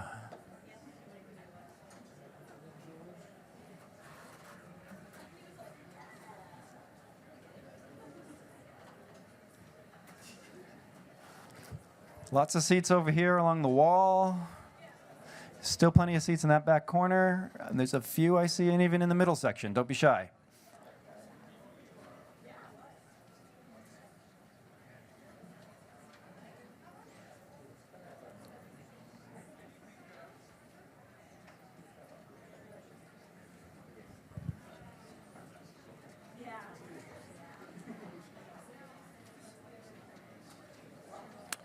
Okay, we have all of our judges, so in order to keep us on schedule, we're going to start. I will turn it back over to Jennifer Joe. Great. Glad that everyone is back and we can go ahead and get started. I hope you had some nice drinks and some nice food. And next, we have wearable mobile support for orthopedic rehabilitation, all the way from Ireland. Yes.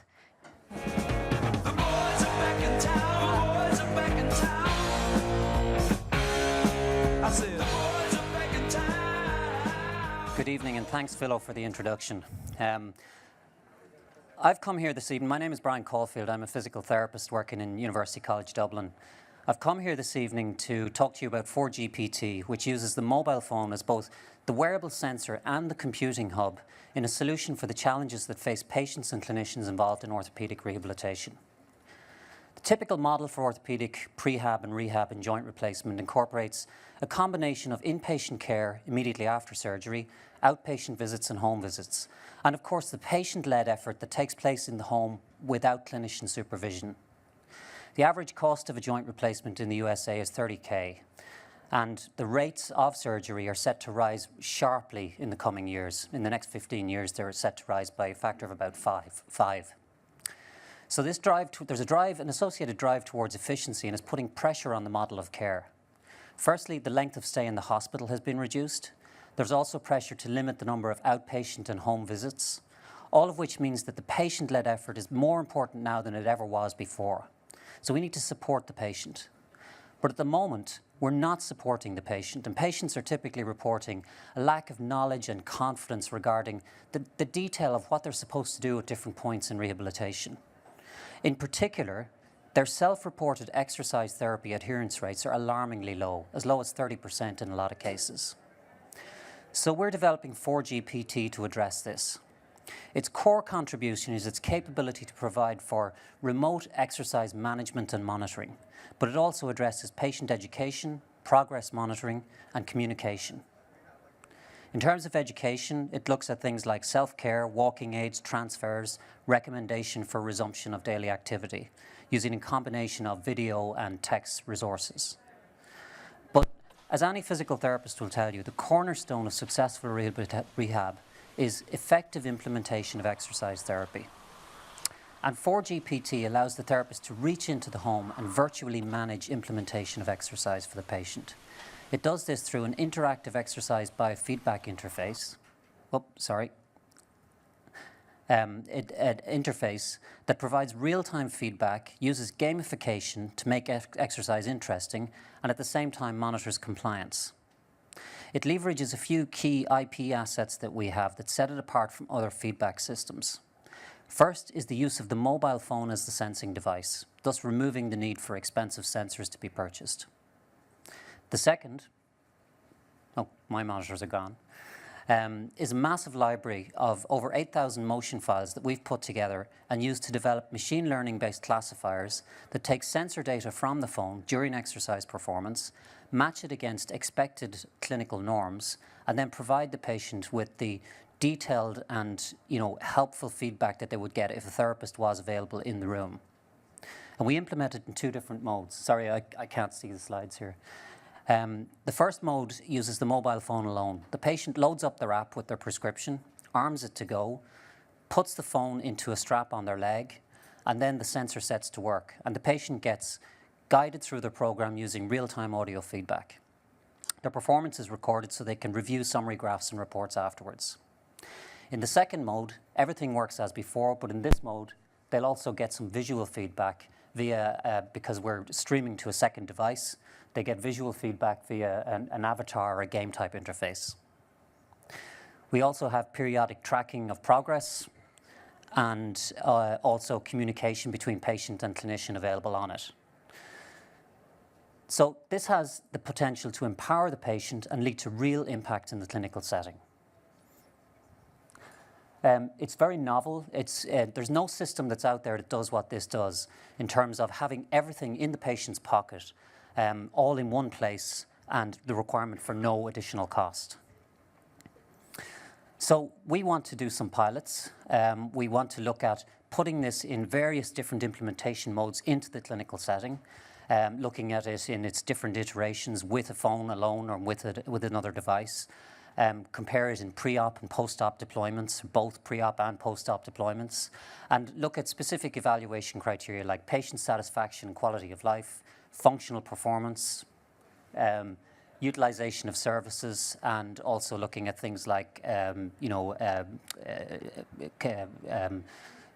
complications after surgery.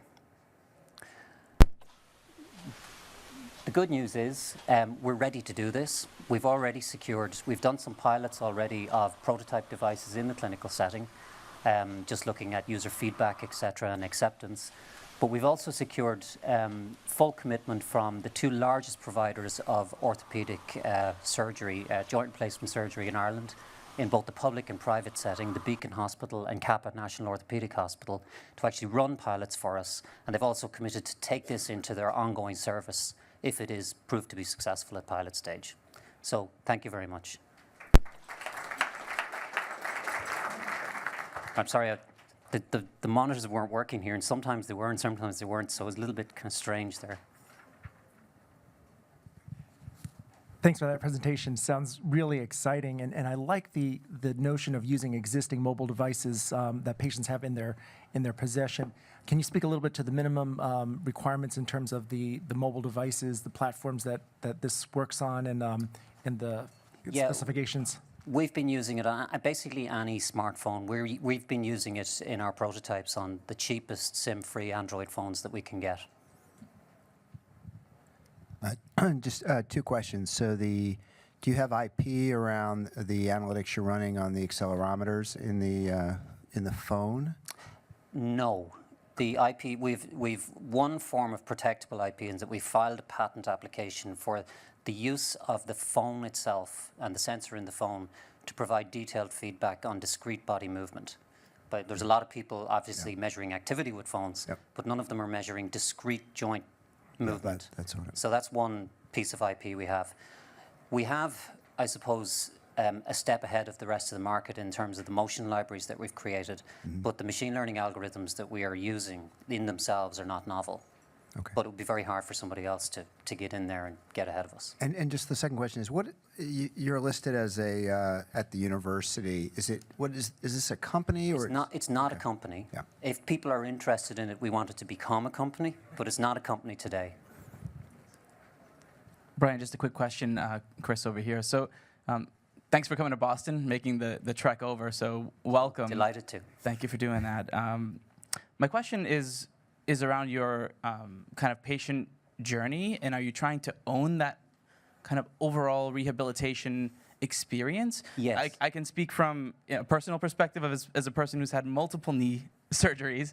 You truly are on your own, so you've got really limited resources in terms of continuity once you leave that hospital. But back to the point, if you're focusing on owning that, you know that there are some major players. Full disclosure, Janssen Healthcare Innovation has a Care for Today orthopedic solution that's also a patient portal, and there are a number of startups even in this ecosystem right here in Cambridge that are working on HubSpot-like models for rehabilitation. So question of ownership, but also thoughts around expanded partnerships in technology. Yeah, I mean, look, we're academics. We're not necessarily entrepreneurs, but we want to see what we're doing translate, and if that means partnering with small business, big business, whoever, we want it. The reason I do the work I do, and the reason I get out of bed in the morning is to try and walk into a store someday and see something for sale that was developed in our lab, and that has happened, but also then go into a hospital and see something that was developed in our lab in a hospital. And regardless of who ends up being the person who brings it there, I want to be part of the process, but don't necessarily want to, I'm not planning on retiring on this, but I do want to see it working. Great. Thank you, Brian. And a special big round of applause for Brian, because we are having a little bit of technical difficulties with what I'm told is maybe electrical surges. So the monitors up here are flashing. Maybe the Pavlok machine is causing electrical surges.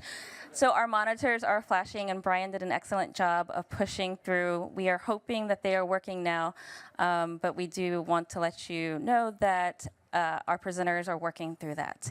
So next we have Alex with using the Muse for measuring visually induced motion sickness during HMD uses. Oppan Gangnam Style. Gangnam Style. Oppan Gangnam Style.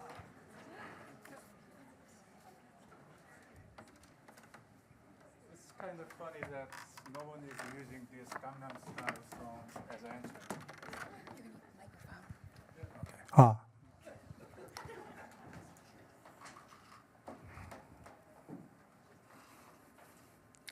So it looks like it's a new boom of stereoscopic 3D head-mounted display.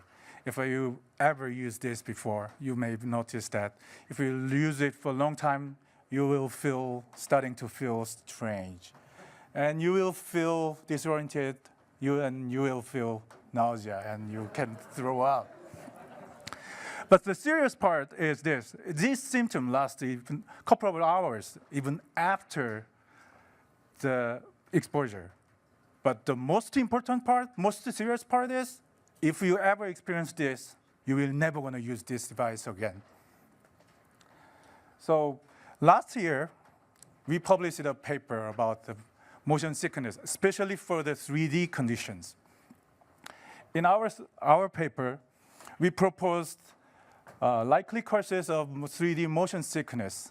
One is peripheral depth distortion, and the other is a decoupling of egocentric motion and perceivable depth motions.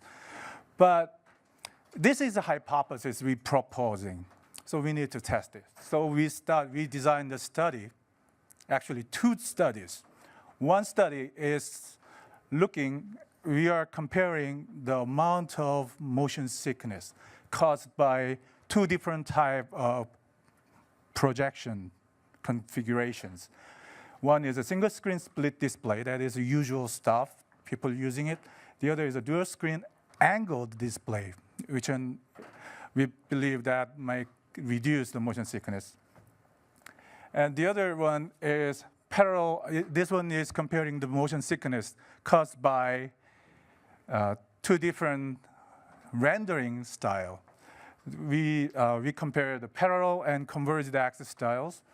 But with this study design, the important part we realized is actually measuring the motion sickness is really hard. Most of the people have been using something called simulated sickness questionnaire. But it's a questionnaire. It's a subjective evaluation of their motion sickness. And it has to be done twice, before exposure and after the exposure. So we have no idea what's happened in between. So we're trying to find some other objective measure that actually gives some numbers to me. And we found that few measures actually shows the possibility of measuring the motion sickness. One is body sway variability, and the other is blood pressure and blood pulse rate variability. But how about the EEG? EEG is directly measuring the brain waves. Motion sickness happen in our brains. So, and it has been shown that some paper actually shows that it is possible to measure motion sickness with full-scale EEG.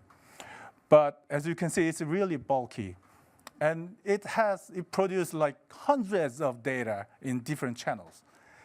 And that data contains lots of errors, noises, and there is a coherence problems, interference problems, and you cannot even wear with HMD. So I have to find some alternative way. And then I came across something called the Muse. You guys probably have seen that demo over there too. But this Muse is basically really simplified version of EEG system. It's compact enough, as you can see, to wear with HMD. And it's focused on only 4 major brain waves. So analysis will be much easier. And I think that's the reason I think I can find motion sickness, the dependable measurement using the Muse. So as a conclusion, if the Muse turns out to be the dependable evaluation method for motion sickness, it helped to design the better stereoscopic HMD so that these guys doesn't have to be suffered by motion sickness. Thank you.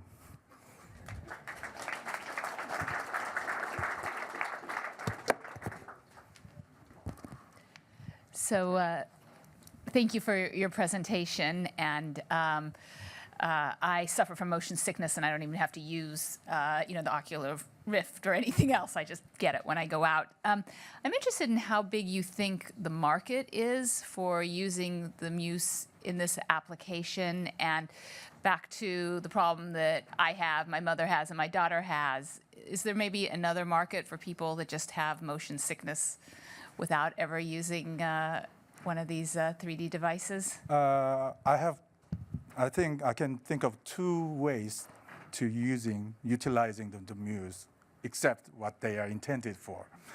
One is this actually provide a really cheaper way to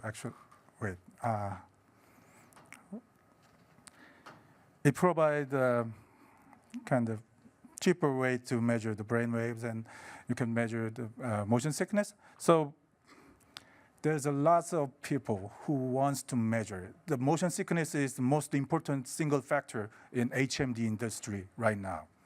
So people wants to measure and wants to solve that problem, but they don't have any measurement yet. So we are providing that, and they will have tools to improve their system. But if we improve the HMD systems, someone has motion sickness, we can using the HMD to treat their motion sickness I just talked to one of you guys at break time, and they actually told me that it can be used for repeated exposure therapy. So if someone has vertigo problems or motion sickness, you can induce the motion sickness, similar, but in a controllable way of the virtual reality, so that they can, by repeatedly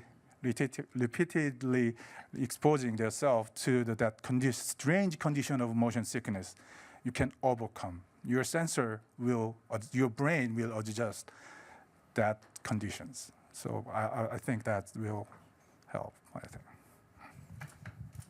Just, could you tell us a little bit more about that therapeutic approach? So it sounds like you're getting, cheap data. It's easier to get, this device onto someone's head. You're inducing it through, whether you're setting up shop, frankly, on a cruise ship and just getting people in line and having people, sense data and reacting to that, or if you're doing this induced through virtual reality. I think, put that aside for a second, I think the use of Muse in terms of improving the motion sickness symptoms, can you tell us how that process happens? How that process? First of all, at current stage, there is no dependable measure for motion sickness. So even though we have idea that theoretically it improved and it reduced the motion sickness, we cannot even prove that it works.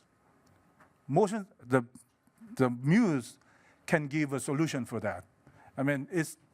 But also it's dealing with much simpler data, so it can avoid all this mass of data streams. Great, thank you.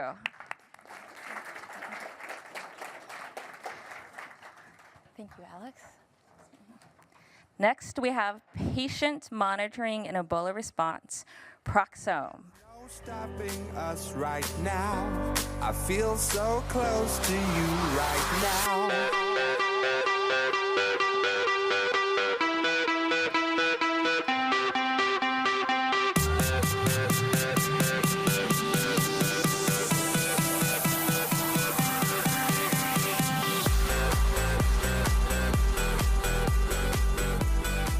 The words to that song were, I feel so close to you right now, it's a force field. So I want you to think about proximity, and you have our team, Proxome.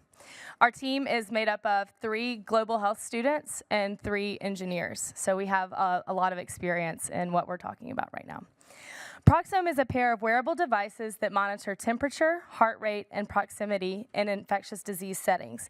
As a group, we started at the Stop Ebola Hackathon in December 2014 to create a solution to monitoring and evaluation needs for Ebola treatment centers.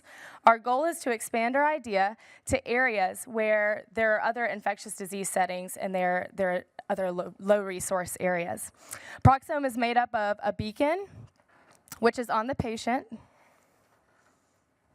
a beacon which is on the patient, and it's connected to a beeper which is worn by the clinician underneath their personal protective equipment in an Ebola treatment center or in another infectious disease setting.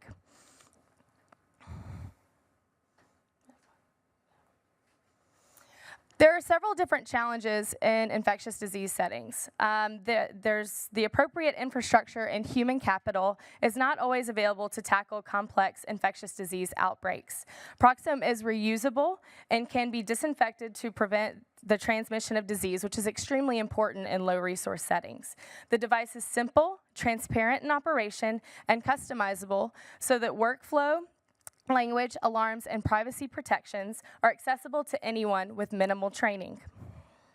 Therefore, even in an area where there are not enough clinicians, those clinicians will be aware of their patient's temperature, heart rate, and proximity, and will receive alerts when something is going wrong with the patient. Finally, Proxome is cost effective. We estimate each beeper to cost around $50 and each beacon to cost around $10 to $20. Our devices are affordable and can be reused. Its ability to be reused, customizable, and the fact that it's cost effective make it suitable for pre-positioning and at-risk communities before infection strikes. Proxome is innovative for several different reasons. The first one being that it's made with open source software. And as such, the technology would be available for local scrutiny and adaptation in very diverse environments where trust is at a premium. We are developing a device that is clinically accurate, enabling access to high-quality ECG waveforms and estimates of core body temperature. Proxome is proximity-enhanced monitoring for clinicians. In low-resource settings, these three aspects are very unique. They are not, you do not see them everywhere. To execute the pilot, so far, our group has won the Stop Ebola Hackathon in December 2014 and the Global Health and Technology Meetup at Boston University in February 2015. We have gained the support of MGH's Center for Global Health, Medtronic, Camtech, and International Medical Corps to help us in developing our device. Our initial funding allows us to get hands-on feedback from experienced users based on real hardware and software. Our affiliation with International Medical Corps allows us the possibility to rapidly and efficiently test a small production run of about 100 beacons and beepers with a budget less than $50,000. The diversity of interest in this product is what will make it deployable in the very near future. We have a short demo of both the beeper over there and the beacon that I'm Battery. wearing it. You can see the Flash. field programmable component is done with software that can be modified by untrained people, doesn't require programmers. You can see here an earlier prototype of what I'm wearing now with the full ECG as well as beat-by-beat heart rate monitoring. And Sean will demonstrate some of the aspects of the built-in voice recognition technology, which doesn't require connection to the cloud and is completely open source as well, comes from Carnegie Mellon. So both components include, and the programming and customization in this system are entirely accessible Battery. in the field. Oh, just that we can change the vocabulary in that little interface that you saw. It's Node-RED. It's something from IBM. It's open source software. It's very simple to add on different sorts of components. We're using low energy Bluetooth for talking to the devices. We're trying to keep it as open, use standards where we can. This is sort of the larger, bulkier version. We have a smaller version we're hoping to make using the Edison. So it's a much smaller form factor, but we're still having some power problems with it that we have to work out.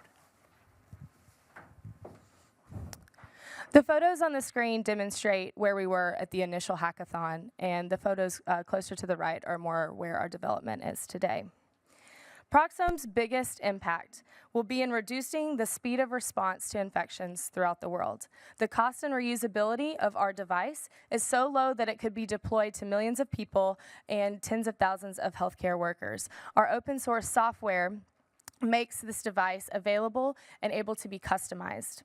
By decreasing the time it takes for patients to be reached and a response is mounted, Proxome can save many thousands of lives in any large outbreak. Thank you.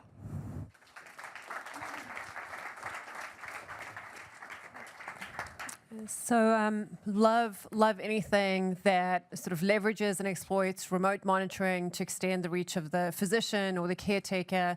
And it appears like that is what this solution does. What I'm not entirely sure I understand is what is sort of the unique or novel aspect. Is it around the economics that this is a very, very low cost deployment and that's why it's different? And the simplicity. By making this entirely voice activated, which no displays, no keyboarding, this can be used and modified locally even before the infection strikes. And so we have now this concept of pre-positioning assets in order to reduce the speed of response. Every day saved in doing in managing this, and what we discovered, not we, the international, was discovered that trust was really the major barrier to introducing technology or introducing care into these environments. So we're trying to deal explicitly with the ability to have a low enough cost, long enough longevity. These beacons do not have to be recharged. They last 2 years.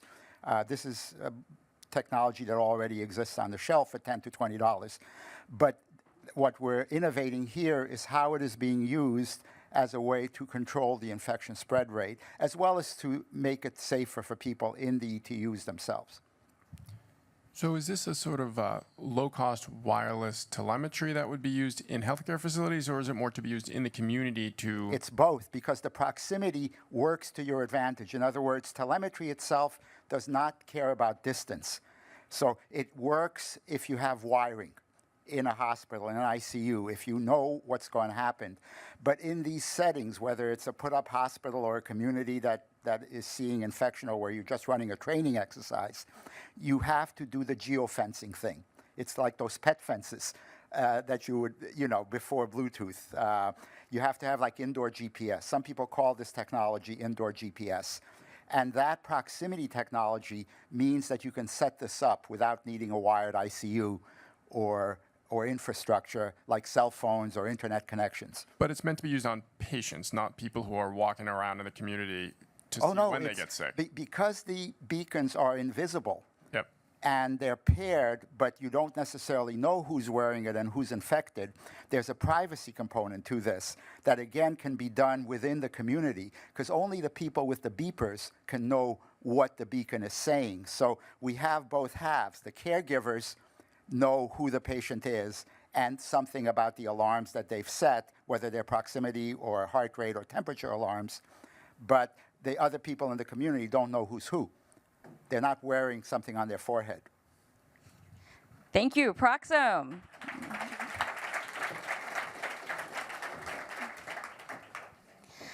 And now, welcome personalized normal temperature, Mark Hoffman.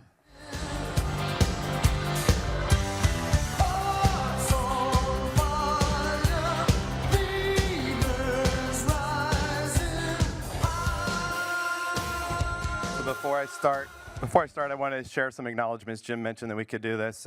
My family, who's been Ruth, Jordan, and Sophia. Sophia stole the show in my entry for the video challenge. The Janik family that inspired this entry. All of my supporters in Kansas City, everybody who voted. Ring is already proving to be a great collaborator. I'm looking forward to working with them, and of course the sponsors and organizers. So with that, I want to tonight I want to talk about what I think of as a new concept of personalized normal temperature. So I'll share why my team is qualified to perform this work. I'll share a little bit about the family that inspired my entries. I'll share a little background on why our measurement of body temperature is actually in need of a re-envisioning.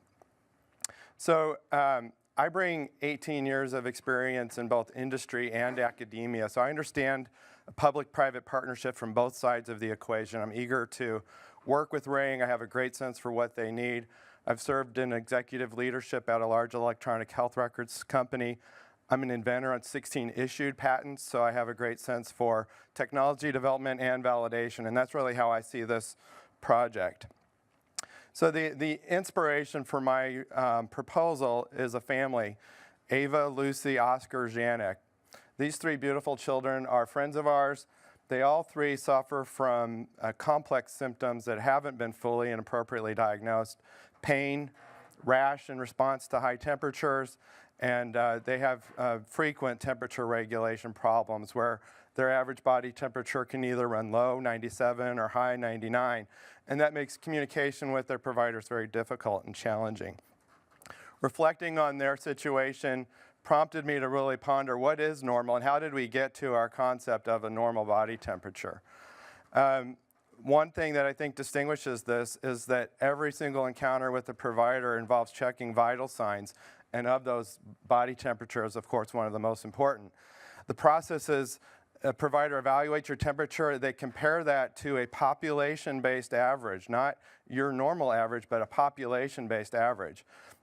What we may not know is how we got to that average. So the value that they use, 98.6, is based on a German study from the 1800s performed by Karl Wunderlich using thermometers that were about a foot long. They took 20 minutes to calibrate.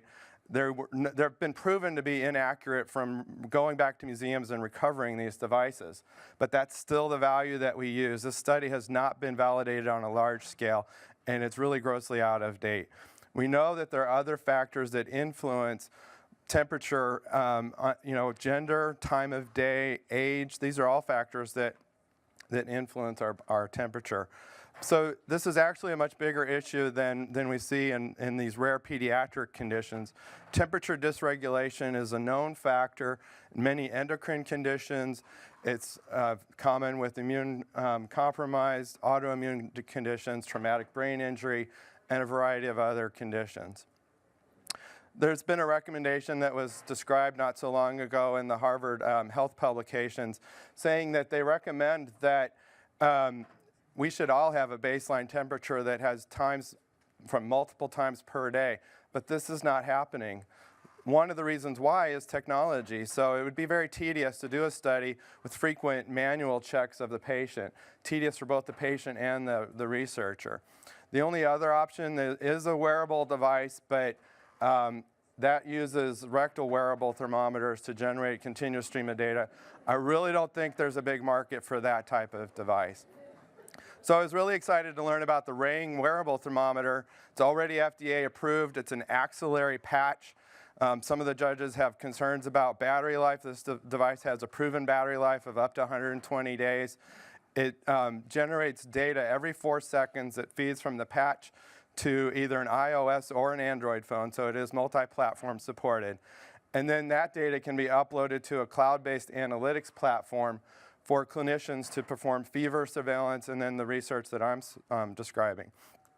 So my research strategy is to enroll a group of consented subjects and combine the continuous temperature measurement data with additional health indicators such as whether or not the child has a cough, sore throat, and other indications of their health status, merge that data, and then the deliverables that we anticipate from this would be a new methodology for integrating continuous temperature measurement with health status, and more interestingly, a new initial model for what I think of as a thermogram, which would be a communication device. When you go to your provider, if you have a data-driven concept, a report or an app that you can use to show my average temperature is 97 degrees. So for me, 2 degrees increase of 99 is a fever, even though you might not think so. So if you have a data-driven resource, that helps that communication. In discussing my project with Gina Janik, the mother of the children in the picture that I showed earlier, she said that this technology would be life-changing for their family. It would help them make daily decisions such as whether or not they can simply take their children to the pool on any given day. So I think this project provides an evidence-gathering basis to expand the market potential for an already exciting new product, the wearable thermometer. Thank you.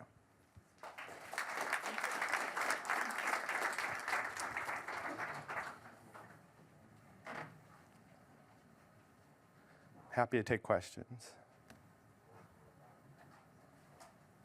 So I wonder if you can just clarify, because this is a very exciting application. And so is your connection with Ring, as you're speaking as a application for Ring, or is this a separate business model that you're using the Ring device as a as kind of a platform for? I think it's similar to some of the other examples earlier tonight, where the relationship is new and evolving, but the first thing I did after learning about advancing to the finals was get in touch with Ring. So we could go either way. My intent is really to validate the technology using this new concept, and so that's what I see as the relationship. And then presumably building kind of the software kind of wrapper around it. Right, and so prior to filing my entry, we did file a provisional patent just to protect our business options at the university to license the intellectual property that might evolve from this. Chris has. Just have a clarifying question. So, how long does it take? First part is how long does it take to actually baseline your personal temperature? That's part of what we'll have to define, but I think a week. I think of it similar to a Holt monitor in cardiology, where you wear a Holt monitor for a couple of days, you gather your information, and that gives data that's then used to communicate with your provider. So I think of it in a similar model. Okay, so assuming in a scenario, assuming now I have children, they're sick all the time, so I usually only take their temperature when they have symptoms or when they're abnormally behaving more than their normal abnormality of being crazy little kids. But more importantly, I guess how do I detect that now? Are they supposed to wear it all the time so that now we know that they've gone beyond the, it's pre-symptom, but it's throwing a fever, and how do you use that? Right. A couple of models. One is for determining what the average is and then storing it, and then you don't have to wear the thermometer. The other model is for fever surveillance in patients who are at high risk. So the earlier you can detect a fever, the better. So it's a good question. Thanks. Great. Thank you. Personalized normal temperature. And last up, we have automated interactions and locating devices, Charles Clark and Amu Sushila. No one else can speak the words on your lips. Drench yourself in words unspoken. Live your life with arms wide open. Today is where your book begins. Feel the rain on your skin. No one else can. Hi everyone. Before I start, I would like all of you to just close your eyes for a moment and think about what you did at 5 o'clock today before you walked in through these doors for Google Wearable Challenge. Now, what is your schedule 5 days from now? How many of you feel confused, lost, or blank? Our human mind is a flow of thoughts from the past to the future. And although it's a blessing to live in the moment, it is your ability to connect these thoughts that help you to be functional and productive. People who have dementia lack this disconnection. That's why they keep clicking pictures of people to remember or go on a date for 50 times for the same guy. So, but in real life, I'd like to tell you a story about two lovely dear friends of ours. She's an 87-year-old woman who has dementia, and her husband is a 93-year-old retired physician. Her day starts something like this. She gets up in the morning, she doesn't know what to do. She goes blank. And her husband reminds her, "Dear, it's time to have breakfast. Darling, it's 9:30, take your medication." So in this way, she keeps herself going. This is not just their story. It is a story of my grandma, Charles' grandfather, and many more people. Alzheimer's makes up about 70% of the dementia cases. There is, in the US, 5.2 million Americans that have Alzheimer's. It is roughly a $226 billion a year industry, and with $44 billion coming straight out of the pocket. It's a high stress for the patient, and it's also high stress for the caregiver, with the caregiver saying 59% are saying it's very high emotional stress. So we came up with a solution to help deal with this stress and relieve the anxiety, and at the same time, it will produce a more fuller day and a more productive. It is called Elaine. It's a wearable wristwatch type device, and there's two ways to record and remind. Directly with the device, you speak into the mic, it goes into the memory, you set the date, set the time, and then it will automatically replay when it comes to that alert.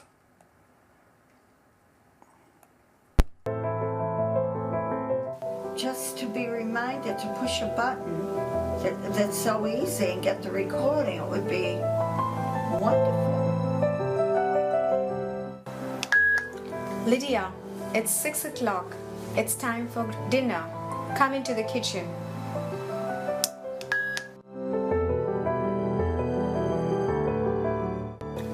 Lydia, it's 6 o'clock. It's time to have dinner. Come into the kitchen. I certainly can use it, and I could get you a lot of people that can use it too.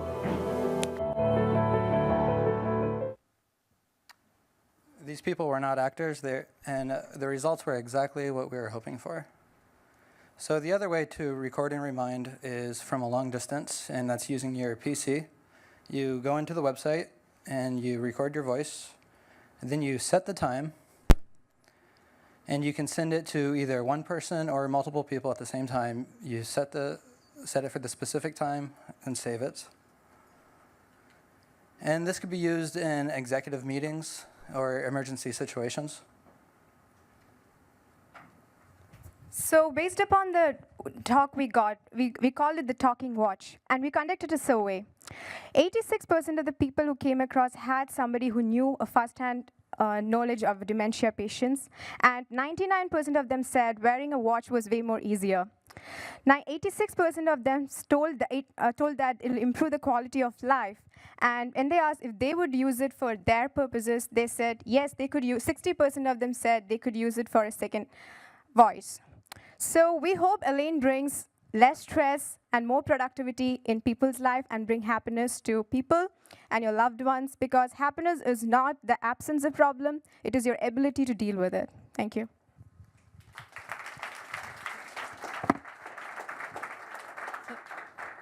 I think the application is very, very important. We've all read the literature about Alzheimer's.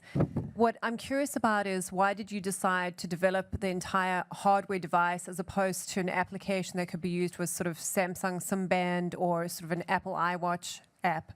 So the first target population was dementia patients. So for them, a high-tech device would not work. I mean, they wouldn't like a touch screen. They would want something which can push a button. They are not familiar with gadgets. So a simple wearable watch, which they have been wearing all their life, if they start talking to them and telling what to do, I feel they'll have more response. But we are developing an app which could be used for other purposes, like kids who would not need to be reminded, or you need to be reminded about some emergency situation. For that, an app would work. But for these patients, I feel the watch will be the best. Can you set the alerts on the fly, or do you have to actually go into interfaces? Can you have do like Nest does, where they're going to eat and you say? Okay, if it's directly on the device, you can do it live time, actual, on the fly. With voice, or do you have to go in through one of those? It'd be with your voice. So with voice. Yep. Okay. Great presentation. Can you talk a little bit about the state of development, where you are with regard to prototypes, piloting, data you've collected beyond anecdotal data? So this is developed by, so it has three components. It has a hardware component, which is the watch, and the software part, which actually manages it and executes it. So the manager is the one which installs these recordings, which is a computer-based application, but the executor software is a part of it. So we are actually, the developer is not here yet because he couldn't fly off. He's in India right now. But we are actually developed the device, and next step is to bring it to an old age home and test it on a group of people and have more feedback to improvise on it. So. Fantastic, great. Thank you guys.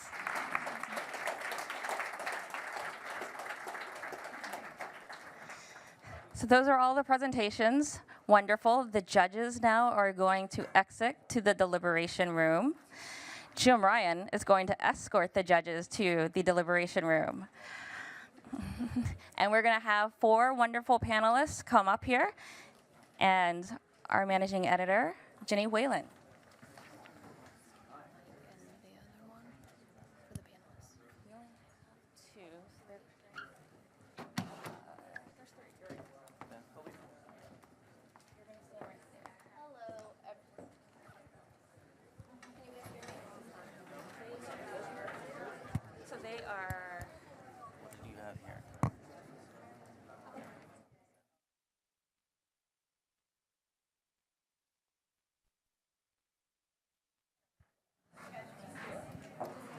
All right, everybody. So while we wait for the judges to make a decision, we're going to have a little conversation about where wearables are today, you know, what the trends are, what we're looking at, what the challenges might be, big picture. So as Jennifer said, I'm Jenny Whalen. I'm the managing editor of MedTech Boston.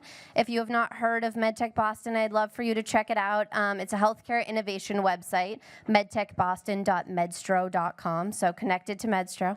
And we cover all sorts of things. Healthcare innovation is the core of what we do. So if you have a good story, if you want to write, email me. So to get started, we're going to have our four lovely panelists just introduce themselves very briefly. 30 seconds, guys. I'm holding you to that. And then we'll take some audience questions. So if you guys have questions, be thinking of them, and I'll run the mic out there. So Yiding, ladies first. Sounds great. My name is Yiding Yu. I'm a resident in internal medicine at the Brigham and Women's Hospital. I also work as a primary care doctor at Harvard Vanguard. I'm also the co-founder and chief medical officer of an app called Triage that allows ambulances to send direct alerts to hospitals about sick incoming patients. Hi, my name is John Silva. I'm at Tufts Health Plan. It's one of the major health plans here in the Commonwealth. I'm in the New Ventures unit. We involved in investments, corporate development, and M&A. I'm also an investor with Genesis Capital Group. We're focused on private placement investments, and I'm primarily focused on early stage healthcare investments. Hello, hi there. I'm Arsha Vahabzadeh, and I do three key things. The first thing, I'm a vice president at BrainPower, the keynote speaker. We build software for autism, and our platform is Google Glass. The second thing I do is I'm a child and adolescent psychiatrist at Harvard Medical School and Mass General Hospital. And finally, I'm the incoming chairman of communications at the American Psychiatric Association. Hi, everyone. My name is Sean Gandhi. I am a fourth-year medical student at Harvard Medical School and a second-year business student at Harvard Business School. I'm also the co-founder and chief medical officer of Wellable, which is a corporate wellness program that allows anyone to bring their own wearable device to use on our corporate wellness platform. So we have some very qualified folks up here to answer your questions. There are two mics actually back there.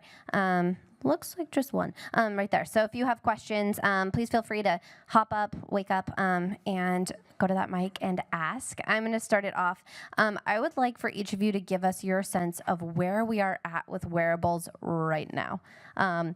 What does the wearable world look like? Where are they being used the most often? Where do you see challenges? All right, I guess ladies first again.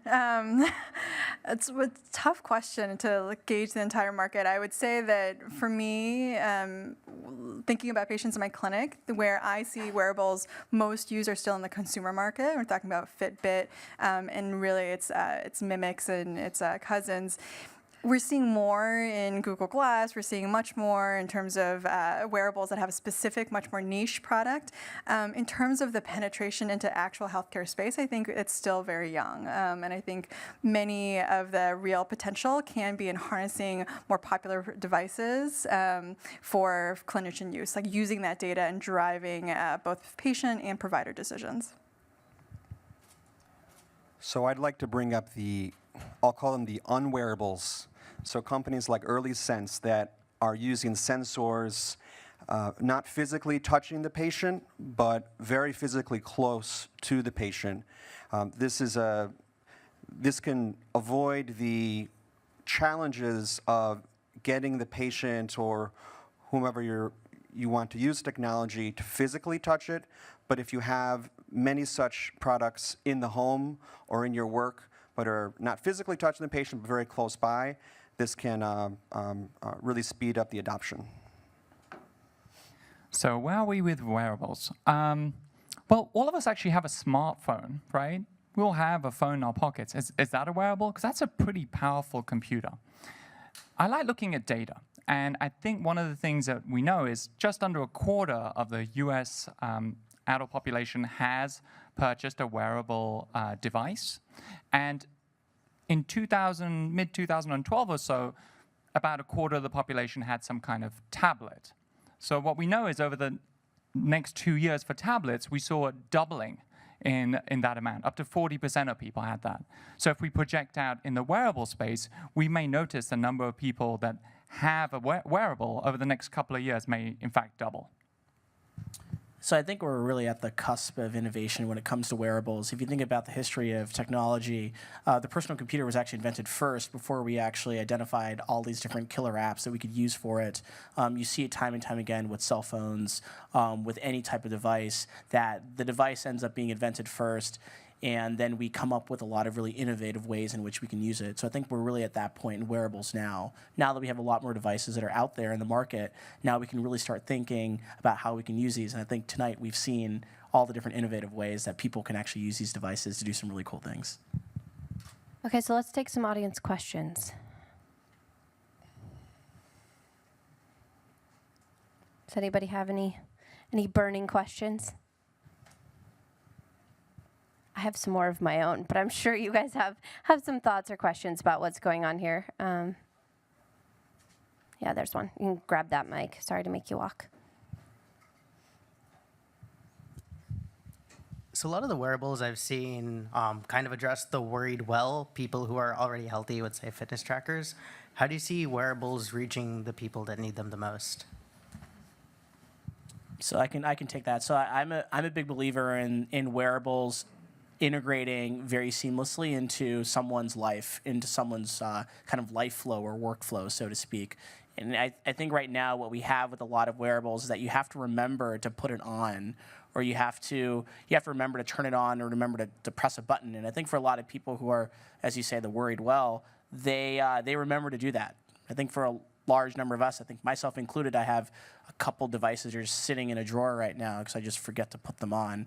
And I think if there's a way to make them more human-centered so that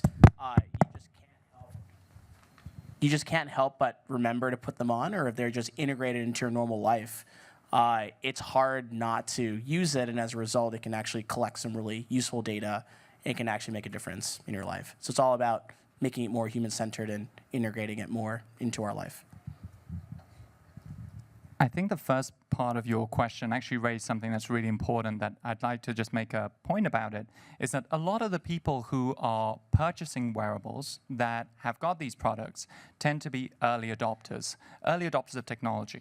And what we know about that group is that it tends to be younger, with a male predominance, and also these are not the groups of individuals who tend to have a lot of chronic medical conditions.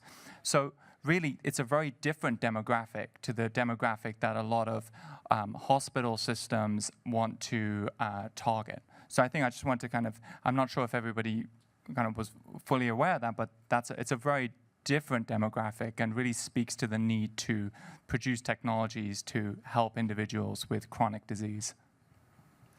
I'll draw an analogy. So if WebMD was a website used for a general audience, Patients Like Me is a software platform for specific communities. I think in the same respect, a Fitbit or similar platforms for wearables for a wide variety of people to use, you're going to have extremely specific devices for might be a very, very specific, relatively small community, much smaller than, say, autism. And that's the way you're going to have success. I think this is also to John's earlier point about ambient monitoring, where instead of requiring a patient to actively engage, actively put it on, you have sensors in a room, or you have a part of an application of a watch or phone, and you don't have to turn it on. It's not an app that you need to engage or take photos or selfies with. Those are my friends on their own Fitbit. But these are monitoring daily activities for patients with dementia, for patients with mental illness. Software companies like Ginger.io are trying to collect this ambient data to really build powerful inferences. I think there's great potential in big data, but we really are still waiting for that big break where that could be really triggered to allow hospitals to make a difference in readmissions and patient care. All right, thank you. Good question. Thank you. Knowing that remembering to take your device is a problem, I suspect there are 10 people in this room that have a dog that has a pellet so that when he runs away, that can be scanned. Why don't I have a pellet so that when I go to the emergency room, my electronic medical record is easily identifiable, and so there can be all kinds of information that I willingly will share with you if, in fact, the right person scans my pellet? I think that's a great question, and there are a few reasons why there's been challenges. In the hackathon community, that idea is brought up over and over and over again. I've seen it over and over again. So you're not alone in thinking that is something that would be lovely to have. But we live, I think, in an incredibly segmented marketplace, and I think that's actually the primary challenge to this. Maybe if there was a very large health plan that offered something like this for all of its patients, we could make an inroad. But right now, having a medical record that can be shared with any hospital that you need to go to, it's still a very early stage. I would love to see it happen. I think it just depends on whether you'd like to have a pellet kind of implanted in you. I don't know. I haven't really thought about that, but I don't know. It sounds like a kind of a cool idea. If it works for my dog, I don't know, it may work for me. But yeah, it could work. Actually, Blue Cross North Carolina has actually spun up a company down that road, this all-purpose type of electronic identification. It's really a matter of integration, and also it's simply a matter of how, very much an issue of the cultural divide between early stage technology development and corporate development. And I have been an entrepreneur, and I've been in the corporate side, and you need to be able to speak the same language, and it's not easy. How many of you would have the pellet put in? I'd do it. Sure. Yeah, that sounds cool. I don't know if I would just implant it. I prefer like a bracelet or a necklace or something, or on my keychain maybe. But I think there's two important barriers that stop a lot of these wearables actually coming into the health space. If you ask physicians or other members of the clinical team, one of the concerns is, am I going to get paid for interacting with this wearable, which is a pretty important consideration for a lot of physicians and other clinicians. The other factor is that whenever you have patient information out in the field, out in the hands of other people, that makes a lot of clinicians, physicians, and hospital organizations quite wary.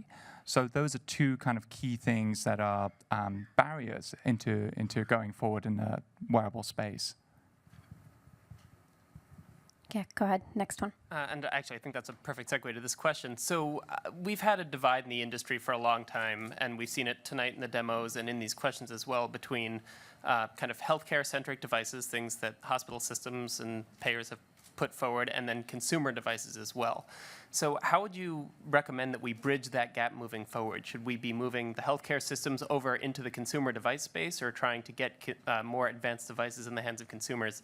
What do you think will happen in the near future, and what should we be doing to push things in the right direction?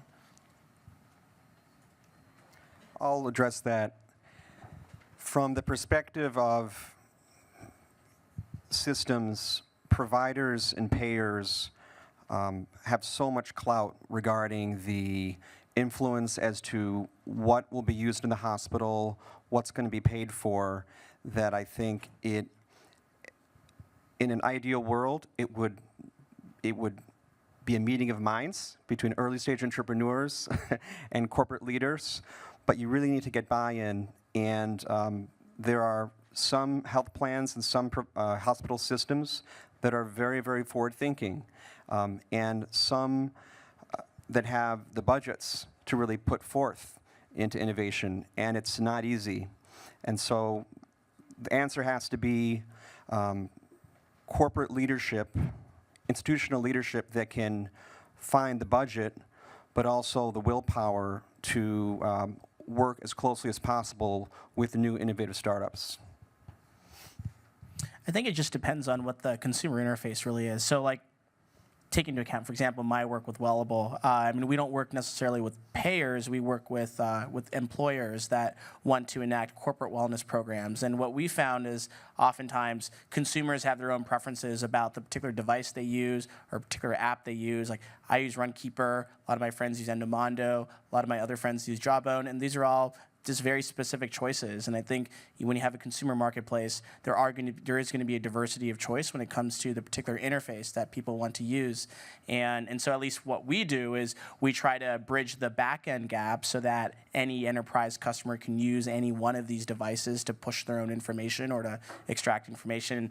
I'm biased, but I kind of feel like that's going to be part of the future.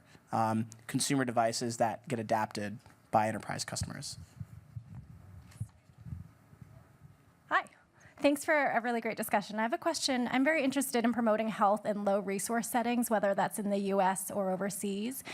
Do you see wearables as exacerbating disparities in healthcare access and outcomes, or do you see it as having potential to really democratize access, and if so, how? So I might start there. I think one of the considerations is for wearables, what is the price point that we're looking at?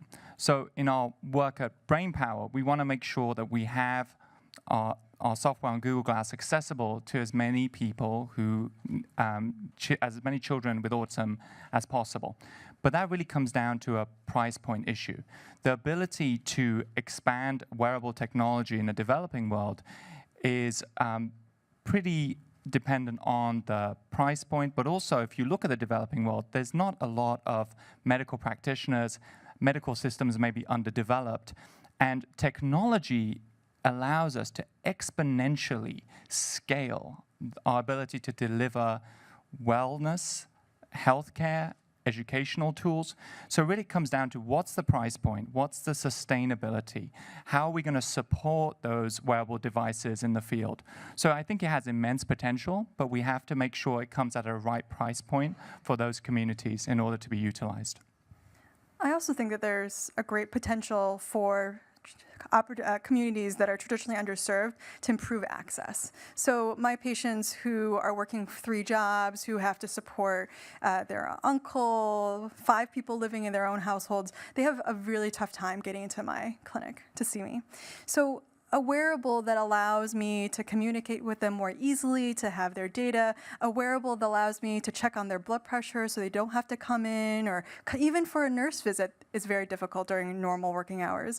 So I think there are many things that we can do for virtual visits, for enabling access that can improve healthcare, especially for patients who are traditionally underserved, while patients who have more resources can easily come and seek healthcare in many ways. So I hope that's, in addition to price point, something that's available for those communities.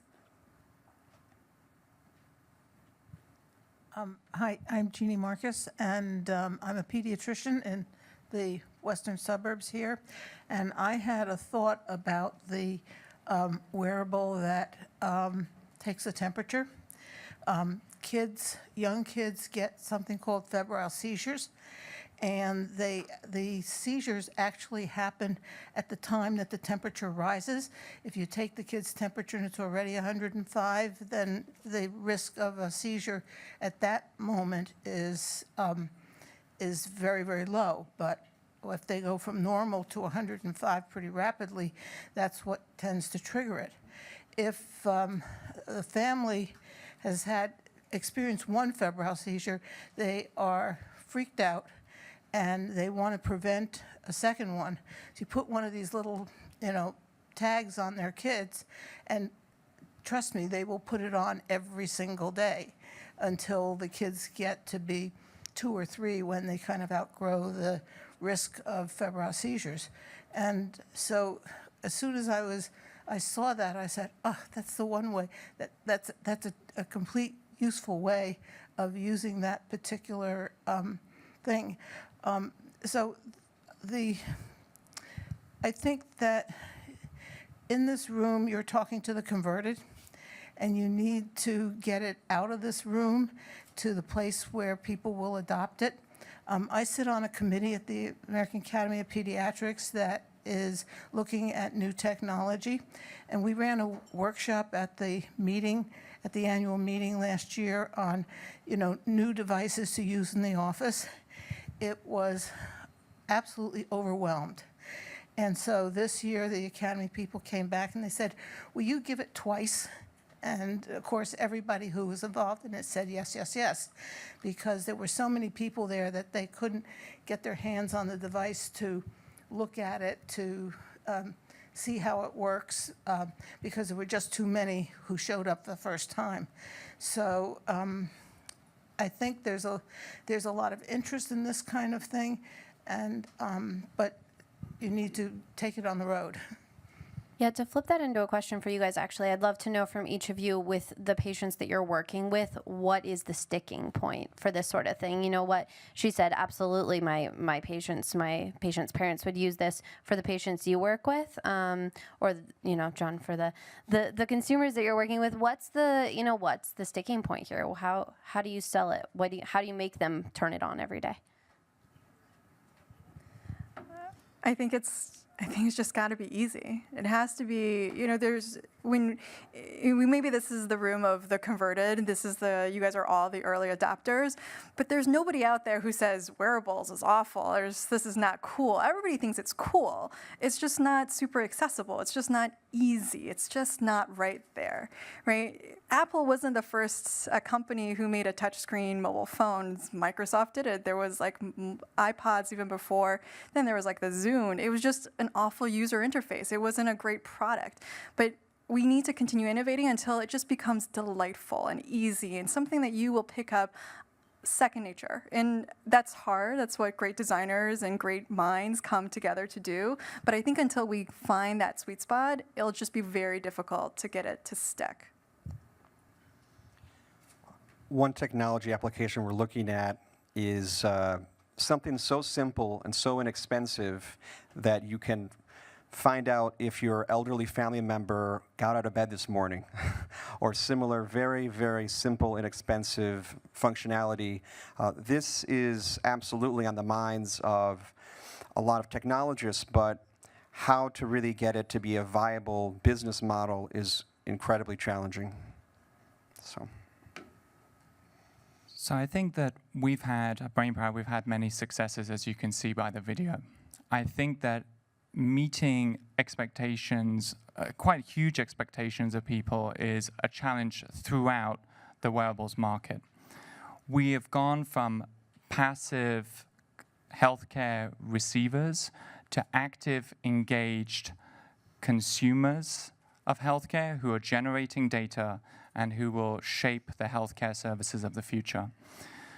For our own company, one of our challenges is actually trying to get the glass away from the children once we've finished showing it to them. So I think that it varies a great deal. I think there's much progress to be made, and we're in the very early stages of this field.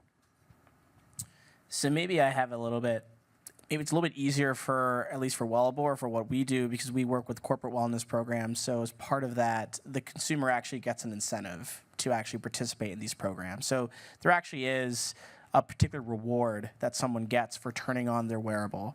But I think you didn't put it perfectly. It needs to be, the design needs to be human-centered. It needs to integrate seamlessly into someone's daily life. And that's how you get people to turn it on, when they don't even need to think to turn it on. It's just natural behavior to do it.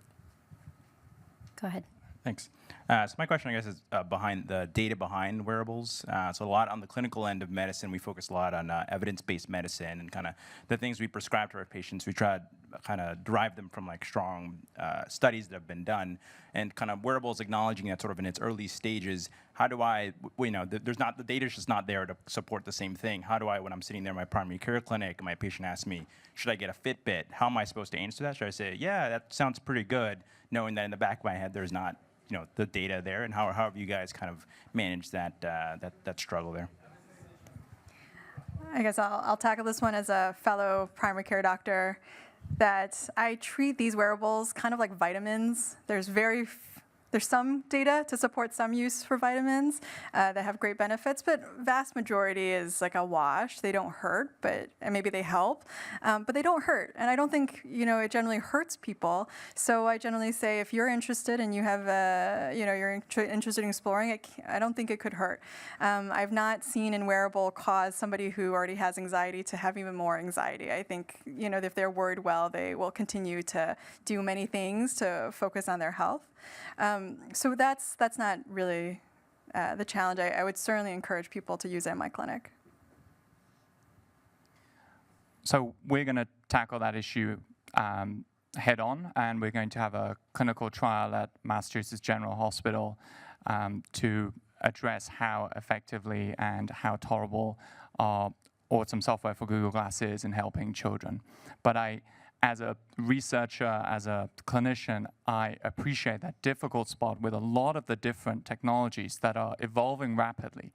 Where is our evidence base when our patients approach us with questions?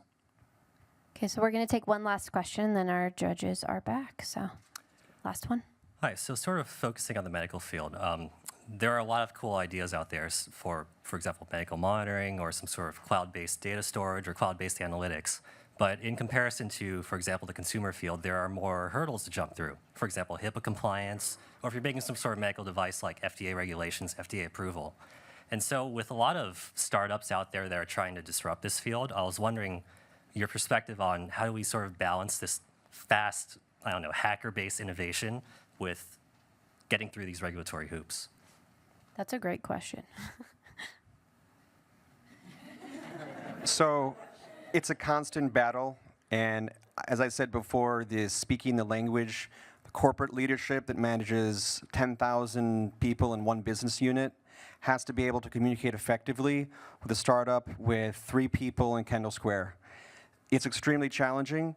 The only way to really do it is for people to physically get together at events like this, and for there to be strong innovation with, incubators like Techstars, for instance, bring entrepreneurs with top corporations worldwide. It's not easy to do, but there are best case examples about how it has been done effectively, and we can talk more about it. So I think this is really a public policy question. I mean, we've changed in the past with regards to patents and trademarks, and really I think it comes down to places such as here in Boston or in San Francisco, or basically the hubs of innovation in the country, to really make the case to our policymakers that things need to change. I mean, HIPAA was, I think it was 1996, right? I think that was when the law was passed. I mean, that was 20 years ago. I mean, it's things have changed a lot, and I think there is a lot of work that we can do here within the entrepreneurial community to try to get around these hurdles. But inevitably, you're going to hit one, and I think that's where our public policymakers really need to step up and make the rules work more smoothly to encourage innovation. And just to add logistical advice, I would say, I work on triage. It's incredibly difficult to mount the corporate sale, to sell to a hospital and say this is the solution. You can find many doctors who say this is a no-brainer, this is absolutely what we want. And we certainly have found those. But to give you tangible advice, I would say, if you're really motivated to build something for healthcare and build something for patients instead of the consumer market, you can really make a huge impact. But you need to find the early adopters among the hospitals. That might not be the big institutions in a big city, even though they have a name, even though they're willing to do many things, because they have many, many more layers of bureaucracy. It actually might be that community hospital that's competing with 5 other community hospitals, and they want to find a way that they can brand themselves as the next cool thing, that they have the cutting edge of technology. So find those early adopter, culture-leaning institutions and work those people. You can work, there's 5,000 hospitals, so find the ones you want to approach, and that would be the best tangible way while we're waiting for policy and everything else to catch up. Well, thank you guys very much. Big round of applause for these folks.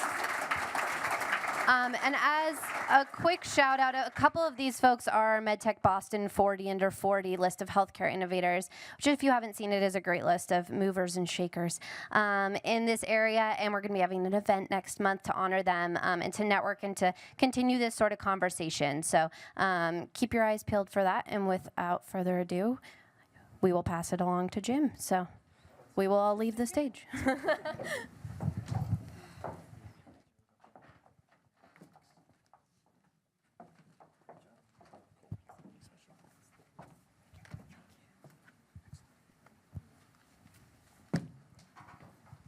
Okay, so we have a winner, and we also have a little bit of a twist.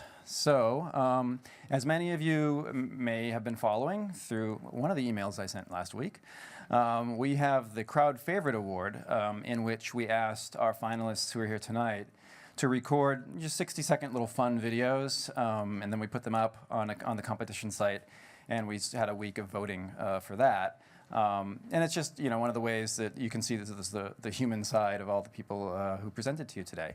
And so we are going to switch over to the competition platform, and Jennifer at the back will refresh the page, and we'll see who won. And it looks like it is the team from, what did you call yourselves? Memorandum. Sorry, Memorandum. So please come up.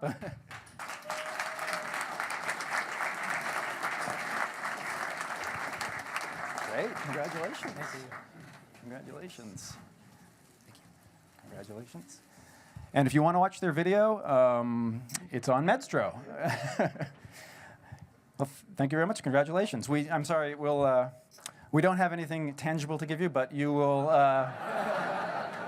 Your video will remain there forever.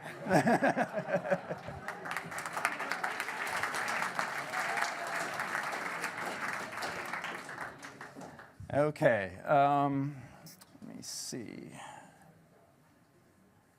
So the next announcement is you think it's the big announcement you've all been waiting for, but here's the twist. Our judges couldn't decide on one. Well, they could, but as often happens in these types of competitions, when you have a really great field, it's really hard at the end of the day to say, well, this one winner, and then don't say anything about the other participants. So they felt really strongly that we should at least mention who they feel was a runner-up. They created that. There was no runner-up award originally intended, but they felt really strongly about it.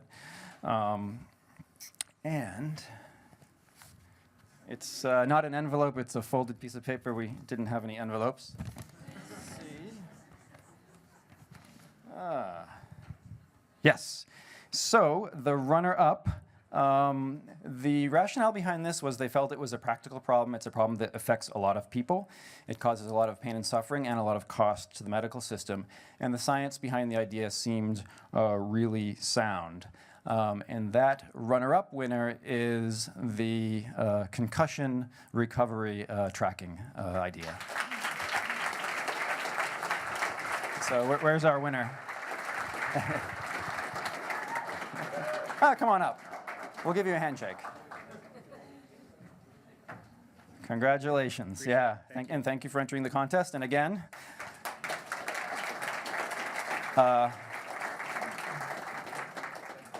your entry also will live forever on Medstro. So,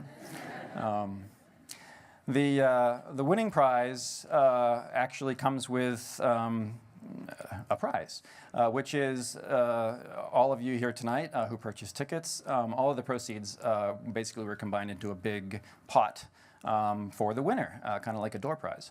And that pot is now over $3,000. So the winner will be given a check for that once we do the final calculations.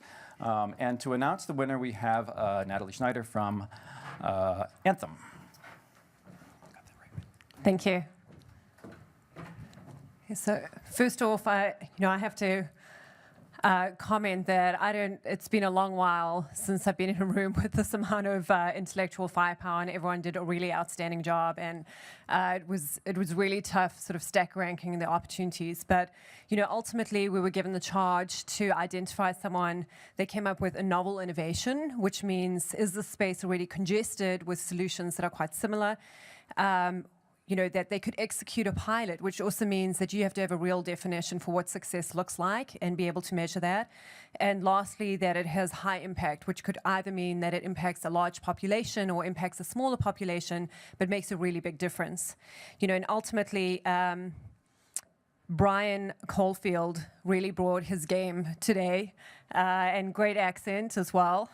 And he came up with the wearables for orthopedics. And ultimately, the reason we liked this was a couple of reasons. One is, it endorses that end state that I think we all support, which is empowering the patient to take control of their own health. And secondly, in the world that we're moving into, which is value-based contracting and really paying both providers and physicians for ensuring that there are no readmissions and our patients stay healthy, it sort of reinforces that. And lastly, it's just a very practical problem to a very big need and a very large population. So congratulations to Brian.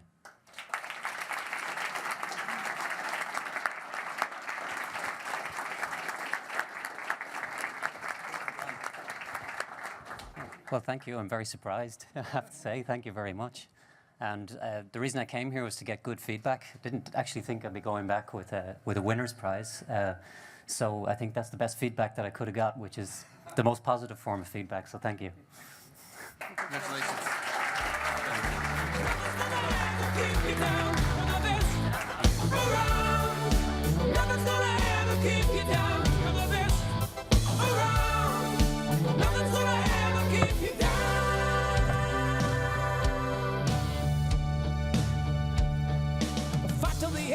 Your life will depend on the strength that you have inside you.